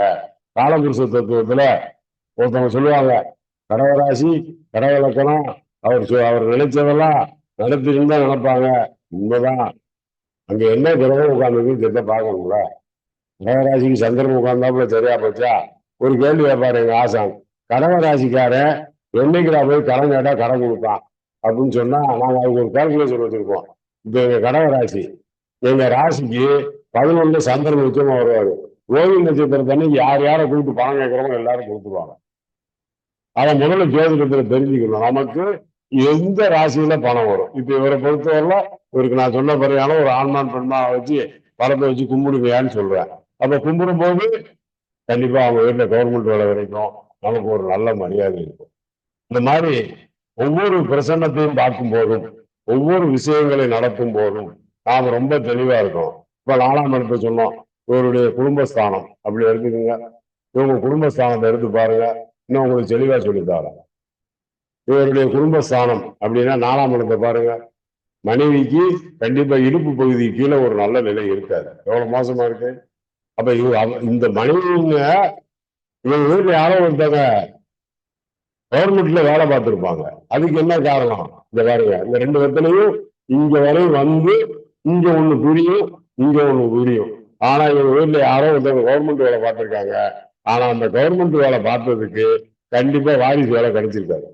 இவங்க ஆண் பிள்ளைகள் இருந்தாலும் பெண் பிள்ளைகள் இருந்தாலும் வாரிசு வேலை கிடைச்சிருக்காரு. அதுக்கு காரணம் என்ன? இவங்க ஒரு இறைவன் கோயிலுக்கு பக்கத்துல குடியிருந்திருப்பாங்க. அந்த இறைவன் கோயிலுக்கு பக்கத்துல குடியிருக்கும் போது அந்த நிழல் இவங்க வீட்டுல அடிச்சிருக்கும். அடிச்சவங்களுடைய பலன் தான் இந்த வெத்தலை இதுவரை வந்துச்சு. இங்க போகும்போது அப்படியே ஒடுங்கி பாருங்க, சப்த நாடிகளும் ஒடுங்கிடுச்சு. ஒரு கைரேகையும் இந்த ரேகையை ஒட்டு பாருங்க, கரெக்டா இருக்கு. இந்த வெத்தலைக்கு கீழே 4ஆம் இடத்துல குடும்பஸ்தானத்துல இதுல ரேகைகள் வரும். இந்த ரேகையும் உங்க நடுவிரல் ரேகையும் ஒட்டு பாருங்க, அப்பதான் இதுல உள்ள விஷயங்கள்லாம் தெரியும். இது எத்தனை ரேகை இருக்கு, இங்க உங்க கையில் எத்தனை ரேகை இருக்குன்னு பாருங்க. எண்ணி பாருங்க, 2 ரேகைக்கு ஒன்னா இருக்கும். நீங்க சூட்சமா உட்காந்து சும்மா இருக்கும்போது பாருங்க, யாரும் தயவெல்லாம் வேண்டாம் உங்களுக்கு. எத்தனை இருக்காருங்க, இதுல எத்தனை ரேகை இருக்கோ அத்தனை உங்களுக்கு இந்த நடுவிரல் ரேகையை ஒட்டி ரேகை போய்கிட்டே இருக்கும். கைரேகை சாஸ்திரமும் இதுக்குள்ள இருக்கு. அதுக்காண்டி வெத்தலை பிரசன்னத்துல எதுவுமே இல்லைன்னா சொல்லக்கூடாது. நிச்சயமா சொல்றேன், இந்த வெத்தலை 4ஆம் இடம், இவருக்கு சொந்த வீடு இருக்காது. இவருடைய வாழ்க்கை ஒரு கஷ்டமான வாழ்க்கை. அதுக்கு விடிவு கிடைக்குமா? கண்டிப்பா கிடைக்கும். நீங்க ஒருத்தர் வச்சு பார்க்கறேன்னு நினைக்காதீங்க. இந்த ரேகையை எண்ணி பாருங்க, 4ஆம் இடத்துல இருக்க ரேகையை கண்டிப்பா சொல்றேன். உங்க நடுவிரல் ரேகையை ஒட்டி எத்தனை கோடு இதுல போதோ அத்தனை கோடு இதுல இருக்கும். இதுதான் வெத்தலை பிரசன்னத்தினுடைய உண்மை தத்துவம். சும்மா போய் நீங்க அதை பாருங்க இதை பாருங்கன்னு சொல்லக்கூடாது. நீங்க எண்ணி பார்த்துட்டு சொல்லுங்க. நான் இப்ப காட்டுற பகுதியில எத்தனை ரேகை இருக்கோ உங்க நடு ரேகை, இந்த ரேகத்தை பார்த்துக்குங்க. இதுல இந்த நடுப்பகுதியை பாருங்க. இந்த வெத்தலைக்கும் உங்க ரேகைக்கும் ஒத்து வரும்போதுதான் உங்களுக்கு வெத்தலை பிரசன்னம் படிக்கிறதுடைய உண்மை தெரியும். ஒரே நாள்ல எல்லா மறைமுகத்தையும் சொல்றாருன்னு நினைக்காதீங்க. இந்த அருகு நடுவிரல் இதுல இந்த நடுக்கோட்டுக்கு பக்கத்துல இந்த நடுவுல எத்தனை ரேகை இருக்கோ இந்த ரேகையை கரெக்டா இதை பிடிச்சிக்குங்க.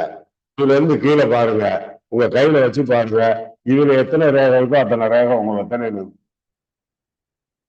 நிச்சயமா இருக்கும். இதெல்லாம் உண்மையை சொல்லிக் கொடுக்க கூடாது. ஆனால் என்னை பொறுத்தவரையில் நான் ஒரு திறந்த புத்தகம். எனக்கு எதை பத்தியும் மறைக்கணுங்கிற எண்ணங்கள் இல்லை. சொல்ல புரிஞ்சுக்கிறீங்களா? நீங்களா எண்ணி பாருங்க, அப்ப ஐயா சொன்னது சரிதான் தெரியும். எப்படி ஒரு கைவிரல் ரேகை, இடது கை பெருவிரல் ரேகை தானே உருட்டுறோம். அதே மாதிரி 4வது வெத்தலை எடுத்து பார்த்தோம்னா இந்த ரேகைக்கும் இந்த ரேகைக்கும் ஒத்து போகும். அதே மாதிரி 5ஆம் இடம் அப்படி எடுத்துக்கோங்க, பூர்வ புண்ணிய ஸ்தானம். பாருங்க என்ன இருக்கு. அப்ப நான் சொன்னதுல தப்பு இருக்கா? இவருக்கு வீடு இருக்காது, சொந்த வீடு கட்ட முடியல, இவ அப்பா கட்டி வச்ச வீடெல்லாம் போயிருக்கும், இவ தாத்தா பாட்டி கட்டின வீடெல்லாம் போயிருக்கும். இந்த வெத்தலையை எப்படி பாக்குறது? பூர்வ புண்ணிய ஸ்தானத்துல, பூர்வ புண்ணிய ஸ்தானத்துல எப்படி பாக்குறது, அதை எப்படி கண்டுபிடிக்கிறது, அதையும் நம்ம தெரிஞ்சுக்கணும். இது ஒன்றும் பெரிய விஷயம் இல்லை.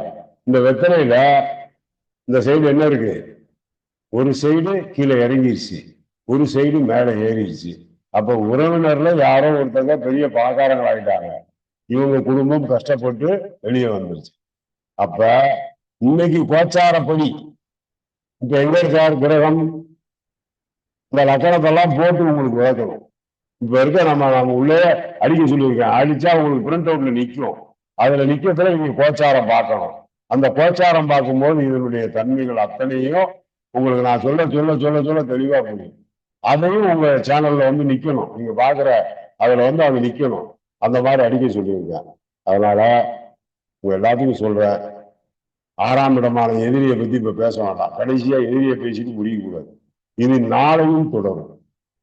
நாளையும் எங்கே வாழ்க்கை தொடங்கும், எங்கே சென்றது முடியும், யாரோ வருவார், யாரோ இருப்பார், வருவதும் போவதும் தெரியாது. நான் எதுக்காக உங்களுக்கு எளிய பயிற்சியை கொடுக்குறேன்னா, நீங்க 4ஆம் இடத்தை பாருங்க, 8ஆம் இடத்தை பாருங்க, 12ஆம் இடத்தை பாருங்க, எல்லாம் பாருங்க. கோச்சாரத்தை உங்க முன்னாடி அடிச்சு விட்டுறேன். முடிஞ்சா அவங்கள்ட்ட சொல்லியிருக்கேன், இப்ப கூட அடியா ஒரு கோச்சாரம்னு சொன்னேன். அந்த கோச்சாரம் உங்க இடத்துல நிற்கும். அப்ப நான் கிரகத்தை பத்தி பேசுவதற்கும் இந்த வெத்தலையை பத்தி பேசுவதற்கும் உங்களுக்கு ரொம்ப தெளிவா புரியும். ரொம்ப தெளிவா புரியும். ட்ரைனிங் இருந்தா கரெக்டா கொடுத்துருவோம். நாளைக்கு கண்டிப்பா சொல்றேன், நாளையும் வருவேன். எனக்கு நாளைக்கு நிறைய வேலை இருக்கு, பல விஷயங்கள் அட்டன் பண்ண வேண்டி இருக்கு. இருந்தாலும் உங்களை சந்திப்பதற்கு ஒரு நேரம் ஒதுக்கி தாரேன். நாளையும் இந்த வெத்தலை பிரசன்னத்தை கண்டினியூ பண்ணுங்க சாமி, எங்களுக்கு செஞ்சு கொடுங்க சாமின்னு சொன்னீங்கன்னா, இப்ப நான் முடிக்க போகும்போது வணக்கம் போடும்போது சொல்லுங்க, கண்டிப்பா செஞ்சு தாரேன். முழுமையா படிச்சு வந்துடணும், முழுமையா படிச்சு வந்துடணும். கடைசியில உங்களுடைய இஷ்ட தேவதா, குலதேவதா, உங்களுடைய பாரம்பரிய தேவதா, நீங்க உங்களுடைய தாயினுடைய தர்மங்கள், தகப்பனின் கர்மங்கள், பூர்வ ஜென்ம கர்மாக்களுடைய கர்மங்கள், இப்பவும் சொல்றேன், கர்மா பிரசன்னம் வரை சொல்லி கொடுக்க போறேன். கர்மா பிரசன்னம், ஆத்மா பிரசன்னம், ஒன்னையும் நிறுத்த மாட்டேன், எதையும் நிறுத்தி சொல்ற மாதிரி இல்லை. இப்ப உங்களுக்கு ஒரு செஷன் தான் கொடுத்துருக்கேன், 5ஆம் இடம் வரை கொடுத்துருக்கேன். அந்த 5ஆம் இடத்துல எப்படி இருக்குங்கிறத பார்த்துக்கிட்டீங்க, அவங்க நிலையையும் பார்த்துக்கிட்டீங்க. நம்மளுடைய பூர்வ புண்ணிய கர்மாக்களை நாளைக்கு தீர்த்துட்டு இதை தொடருவோம். நான் சொல்ல உங்களுக்கு புரிஞ்சுட்டீங்களா? நமக்கே ஒரு கர்மா அதுல ஒட்டிக்கிட்டு நம்ம எல்லாத்துக்கும். இந்த கர்மாவை நாளை காலையில் நம்ம எப்படி தீர்க்கிறோம், மீண்டும் இந்த வெத்தலை பிரசன்னத்துக்குள்ள எப்படி வர்றோம்ங்கிறத உங்களுக்கு தெளிவா சொல்றேன். அதனால் இது நிக்காது. புதன்கிழமை வரை தர்றேன் செஷன். ஏன்னா புதன்கிழமை கூட எனக்கு அமாவாசைக்கு ஒரு 500 பேருக்கு சாப்பாடு போடுறேன். கிட்டத்தட்ட ஒரு ஒரு ஒரு 300 பேருக்கு அன்னைக்கு வீட்டுல வச்சு காய்கறி பால் சட்டி அது கொடுக்குறேன். அப்ப எனக்கு வேலை பண்ணி இருக்கும். இருந்தாலும் உங்களோட பேசுறேன், உங்களோட தொடர்பு கொள்ளுங்க. இன்னும் படிக்கிறதுக்கு நிறைய பேர் சேருங்க. என்னுடைய புதன்கிழமைக்கு மேல ஒரு 10ஆம் தேதி வரை, ஏன்னா எங்க நண்பர்களுடைய கெட்டுவதர் இருக்கு, நான் தான் அதுக்கு பொறுப்பு. 1978 படிச்சவங்க இன்னைக்கு வரை 150 பேர் ஒரே ஃபேமிலியா இருக்கும். அன்னைக்கு எல்லாரும் ஃபேமிலியோட பேரம்பேத்தியோட சந்திக்கிறோம். அதுக்கு நான் தான் பொறுப்பு. அதுல எல்லாத்துக்கும் சாப்பாடு, உணவுகள், போன வருஷம் எல்லாத்துக்கும் சேலையும் ட்ரெஸ் எடுத்து கொடுத்தோம். இந்த வட்டம் பேரம்பேத்திகளோட கொண்டாடுறோம். அத மாதிரி நீங்களும் ஜோதிடத்துறையில ஒற்றுமையா இருந்து, ஏன்னா நான் ஒற்றுமைன்னு சொல்லக்கூடாது. ஏன்னா முந்தி தவம் கிடந்து 300 நாள் சுமந்து 5 கோலா வெஞ்சித்து பெற்றெடுத்த அருங்குழந்தாய் துந்தி சரிய துடையதன் பட்னத்தார் சாமிகள் தான் பேசினார். அதே சாமிகள் தான் எதுவுமே வேண்டாம்னு படிச்சார். அத மாதிரி சேர்ந்தவன் நான் தெளிவா சொல்றேன். இன்னைக்கு கிரகங்களை பத்தி பேசுவேன். இன்னைக்கு லேஸ்ட் ட்ரையல் கொடுத்துருக்கேன். அடுத்து கிரகங்கள் பத்தி இந்த வெத்தலைக்குள்ள எப்படி இருக்கும், அந்த கிரகத்தை நாம எப்படி கணிக்கணும், அந்த கிரகத்தை ஏதாவது தொலைக்கணும். ஒரு பூவை வச்சு தொட்டு காமிச்சேன். இந்த பூவை வச்சு தொட்டு காமிக்கிறதே உங்களுக்கு நிறைய பேருக்கு தெரியாது. வர்றவங்களும் சொல்லணும். நீங்களும் இப்ப நான் ஒரு வெற்றிலை பிரசன்னத்தை பத்தி ஒரு மாநாட்டில் பேசினேன். அந்த வியூஸ் தான் இன்னைக்கு 1.5 லட்சம் வியூஸ் போயிருக்கு. 1.5 லட்சம் சுதர்சன அஸ்ட்ராலஜி ரெமடிஸ் யூடியூப் சேனல்ல போயிருக்கு. நான் எழுதின புத்தகங்கள் இன்னைக்கு வித்துக்கிட்டே இருக்கு. எந்த கடைக்கும் கொடுக்க மாட்டேன். நான் எந்த புக் ஸ்டாலுக்கும் அனுப்ப மாட்டேன். நான் சொல்ல புரிஞ்சுங்களா? ஜோதிட நேரத்தெல்லாம் ஒரு பத்திரிகை இருக்கு, ஒழுக்கமா ஓடிக்கிட்டு இருக்கு. இதுக்கு என்ன காரணம்? விளம்பரத்தை நம்பி நான் வாழவில்லை. விளம்பரத்தை நம்பி நான் வாழவில்லை. அதான் உங்களுக்கும் சொல்லித்தாரேன். நாம பலாப்பழத்தை வெட்டி வச்சுட்டு ஈய தேடக்கூடாதுயா. நம்ம பலாப்பழம் ஈ தன்னால வரும், நமக்கு வேண்டியதை செய்யும். நம்ம போய் பலாப்பழத்துல எத்தனை சொல்ல இருக்குன்னு கேட்போம். ஒரு மனுஷன் பலாப்பழத்தை கொடுத்துட்டு அவர் சொல்லிடுவாரா? சொல்ல முடியாது. நம்ம லேசா சொல்லிடலாம். மேல இருக்க ரவுண்டை மட்டும் ஒரு கத்தி வச்சு ஒரு ரவுண்டு போடுங்க. அதை எண்ணி பாருங்க. 7ஆல் பெருக்கி 4ஆல் வகுத்தீங்கன்னா அந்த பலாப்பழத்துக்குள்ள எத்தனை சொல்ல இருக்குன்னு கரெக்டா இருக்கு. இது சிலப்பதிகாரங்கள் இளங்கோடியில் இருக்காரு, நான் சொல்லல. அந்த பாடலே எடுத்துக்காரு. அவங்களுக்கு நிறைய ஆன்மீகமும் ஜோதிடமும் இணைந்தே வரும். நான் சொல்ல உங்களுக்கு புரிஞ்சுட்டா? வாழைப்பழத்தாருக்கு போய் பாருங்க, நம்ம 1, 2 எண்ணிக்கிட்டு இருப்போம். கடைக்கார இப்படிங்க பழம் எத்தனைன்னு சொல்லுவோம். அது காரணம் என்ன? மேல ஒரு இதுல 10 இருந்தா அடுத்ததுல 9, அடுத்ததுல 8, அடுத்ததுல 7, அடுத்ததுல 6. இதான் வாழை மரம் குலை போடும். அதுதான் உங்களை ரிவர்ஸ்ல எண்ணி பாருங்க. வாழை குலை போடுவது போல் தான் ஜோதிடமும் படிக்க வேண்டும். முதல் 10 இருந்து அடுத்தது 9 இருக்கு. நீங்க வேணா கடையில போய் எண்ணி பாருங்க, அவன் கரெக்டா கணக்கு சொல்லுவான். நம்மளால வாழைப்பழ கணக்கு கூட சொல்ல முடியல. எப்படி நம்ம படிக்க முடியும்? அதனால இன்னைக்கு 5ஆம் பாகம் பூர்வ புண்ணிய ஸ்தானத்தோட உங்க பூர்வ புண்ணியத்தோட நிறுத்துற. நாளைக்கு எத்தனை மணின்னு செஷன் போடுறேன். நிச்சயமா உங்களை பாதிக்காத படிப்போம். ஏன்னா நீங்களும் வேலை பார்க்கணும், தொழில் பார்க்கணும். நாளைக்கு உங்க புள்ள குட்டிக்கு கஞ்சி ஊற்றணும். உங்க ஆபீஸுக்கு வரவங்களுக்கு தடையா இருந்துடக்கூடாது. ஏன்னா அந்த ஆபீஸை கூட்டி போட்டு படிக்க போயிட்டாரு அப்படின்னு சொல்லக்கூடாது. அதனால உங்களுக்கு சிரமம் இல்லாம இந்த கலையை சொல்லித்தாரேன்.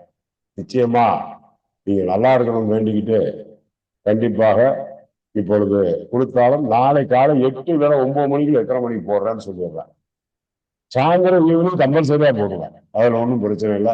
புதன்கிழமை வரை இந்த பிரசன்னங்களை உங்க ஊரை நான் தொடர்ந்துட்டே வாரேன். மனோன்மணி பாடலையும் தாரேன். அதுக்காக சாமி முழுமையா முடிக்காம போக மாட்டாரோன்னு நினைக்காதீங்க.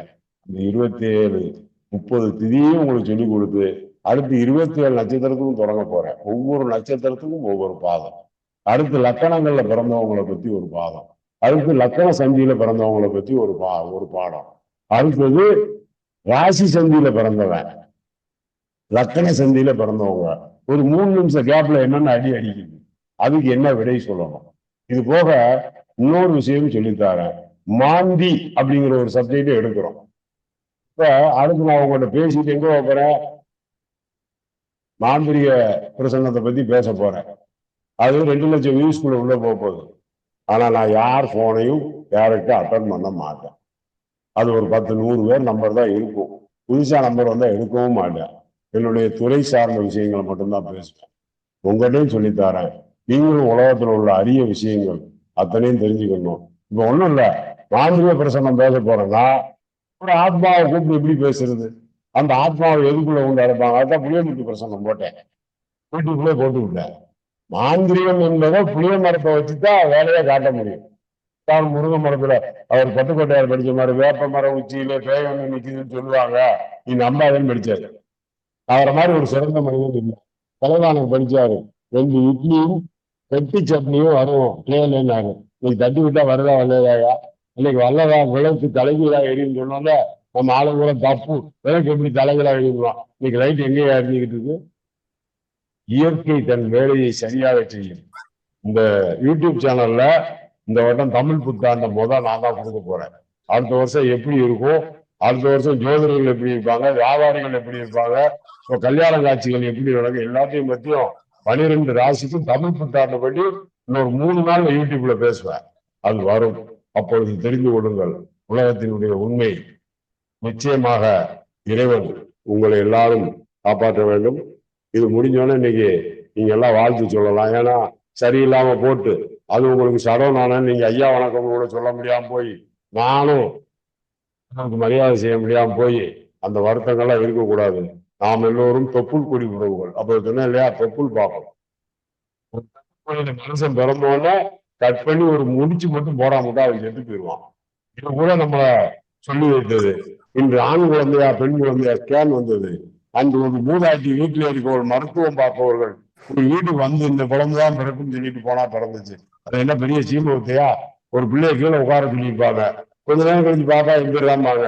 அது வலது கையை ஊன்னா வலது ஆண் பிள்ளை, இடது கையை ஊன்னா பெண் பிள்ளைன்னு சொல்லி போடுவா. அந்த மருத்துவர் சொன்னதான் நடந்துச்சு. அதே மாதிரி நீங்க எல்லாம் புரிஞ்சுக்கணும். இந்த அரிய வேலைகள்லாம் கேட்டுக்கொண்டதற்கு நன்றி. மீண்டும் நாளை எத்தனை மணி என்பதை உங்களுடன் பகிர்ந்து கொள்கின்ற. நன்றி, வணக்கம். நன்றிங்க ஐயா. நன்றிங்க ஐயா. நன்றி நன்றி நன்றிங்க. நன்றிங்க. நன்றிங்க ஐயா. நன்றி நன்றி ஐயா. நன்றிங்க. நன்றி ஐயா. நன்றி நன்றி நன்றி ஐயா. நன்றி குருஜி. நன்றி குருஜி. நன்றி நன்றி நன்றி நன்றி நன்றி நன்றி ஐயா நன்றி. சென்னையில இருந்து கார்த்திகேயன் ஐயா. நன்றி நன்றி. சென்னையில கடைசி நன்றி ஐயா. Right right. இன்னும் நிறைய பேர் படிக்கப்பா, நிறைய பேர் படிக்கப்பா. நன்றி நன்றி நன்றி நன்றி நன்றி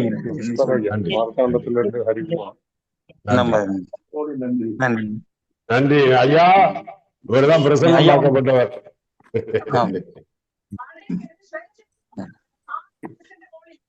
நன்றி அண்ணே. நன்றி நன்றி நன்றி நன்றி நன்றி. லட்சுமி அம்மா பேசுறியா? நன்றி நன்றி குருஜி. நன்றி நன்றி நன்றி. இவர்தான் இதுல பேசுனே, இதுல பேசுறேன் ஸ்ரீவாஞ்சியத்துல. அதுல சோழி பிரசன்னம் பார்த்ததுல அவர் வந்தார். அவருக்கு பப்ளிக் மேடையில போட்டு அவர் யாருன்னு எனக்கு தெரியாது. இன்னைக்கு இதுல இருக்காரு. உங்களே சந்தோஷப்படுறோம். உங்க முகங்கள்லாம் பார்க்கணும். நாங்க பாட்டில பார்க்காம எந்திரிச்சு போக கூடாது. ஐயா கோயம்புத்தூர்ல இருந்து பிரவீன் ஐயா. நன்றி நன்றி நன்றி நன்றி நன்றி நன்றி நன்றி. ஐயா திண்டுக்கல்ல இருந்து பரமேஸ்வரன் ஐயா. ரொம்ப நன்றி பரமேஸ்வரன். நன்றி நன்றி நன்றி நன்றி ஐயா. அருப்புக்கோட்டையில இருந்து வீரமணி பேசுறேங்க. நன்றிங்க. நன்றி நன்றி நன்றி நன்றி நன்றி நன்றி. நீங்களா ரொம்ப நன்றி.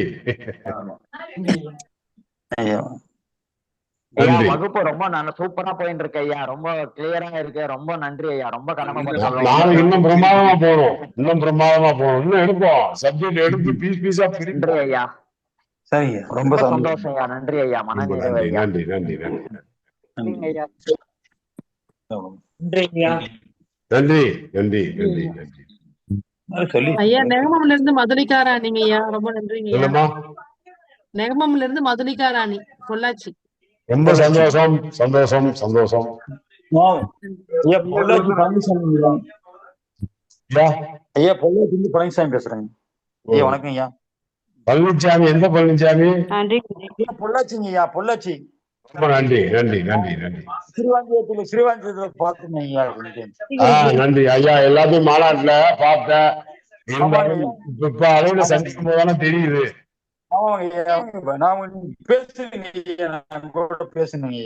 என்ன சாமி? ரொம்ப சந்தோஷம் ஐயா. நான் உங்களோட பேசுனேன். நீங்க எனக்கு வந்து சொன்னீங்க நல்லா வருவீங்க. ரொம்ப நன்றி நன்றி நன்றி. பேசுவோம் பேசுவோம். ரொம்ப நன்றிங்க ஐயா. பொள்ளாச்சில இருந்து ராஜவேணி. ரொம்ப நன்றி தாய். நல்லா படிங்க. நல்லா படிங்க. நல்லா குடும்பத்தோட பாருங்க பாருங்க பாருங்க. ரொம்ப நன்றிங்க ஐயா. ராஜேந்திரன், ஈரோடு. ஆஹா, நீங்கதான் மாநாடு ஸ்ரீவாஞ்சியம். ஆமா, முத கடல்சார் பிரசன்னம் பார்க்கக்கூடிய பாக்கியத்தை எனக்கு கொடுத்தீங்க.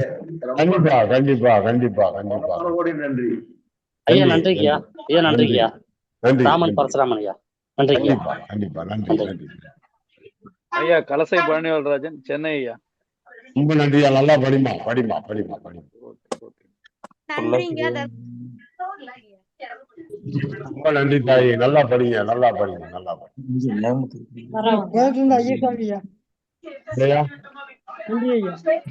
நன்றி நன்றி நன்றி நன்றி. மாரிமுத்து சிவகாசி ஐயா. ஐயா ரொம்ப நன்றி. உன்னை பார்த்துட்டே இருக்கேன் மாரிமுத்து சிவகாசி. மகிழ்ச்சிங்க. எத்தனை மனிதர்கள் உலகத்திலே, அம்மா எத்தனை இதயங்கள் உலகத்திலே, ஏழையின் உறக்கங்கள் பாதையிலே. நன்றி நன்றி. என் பக்கத்து ஊரு சரியா. நல்லா வரணும் மாரிமுத்து. சூப்பரா வரணும். கண்டிப்பா செஞ்சு தரேன். வெற்றி பெறுவார். உங்க ஆசீர்வாதம் ஐயா. கண்டிப்பா கண்டிப்பா ஜெயிச்சிருங்க. உன் முகத்தை பார்த்துட்டே இருங்க அடிக்க ஒரு தரம். நன்றி குருஜி. ஐயா நன்றிங்க ஐயா. நான் சத்தியபாமாங்க ஐயா. ஐயா ஐயா நன்றிமா நன்றிமா நன்றிமா நன்றிமா.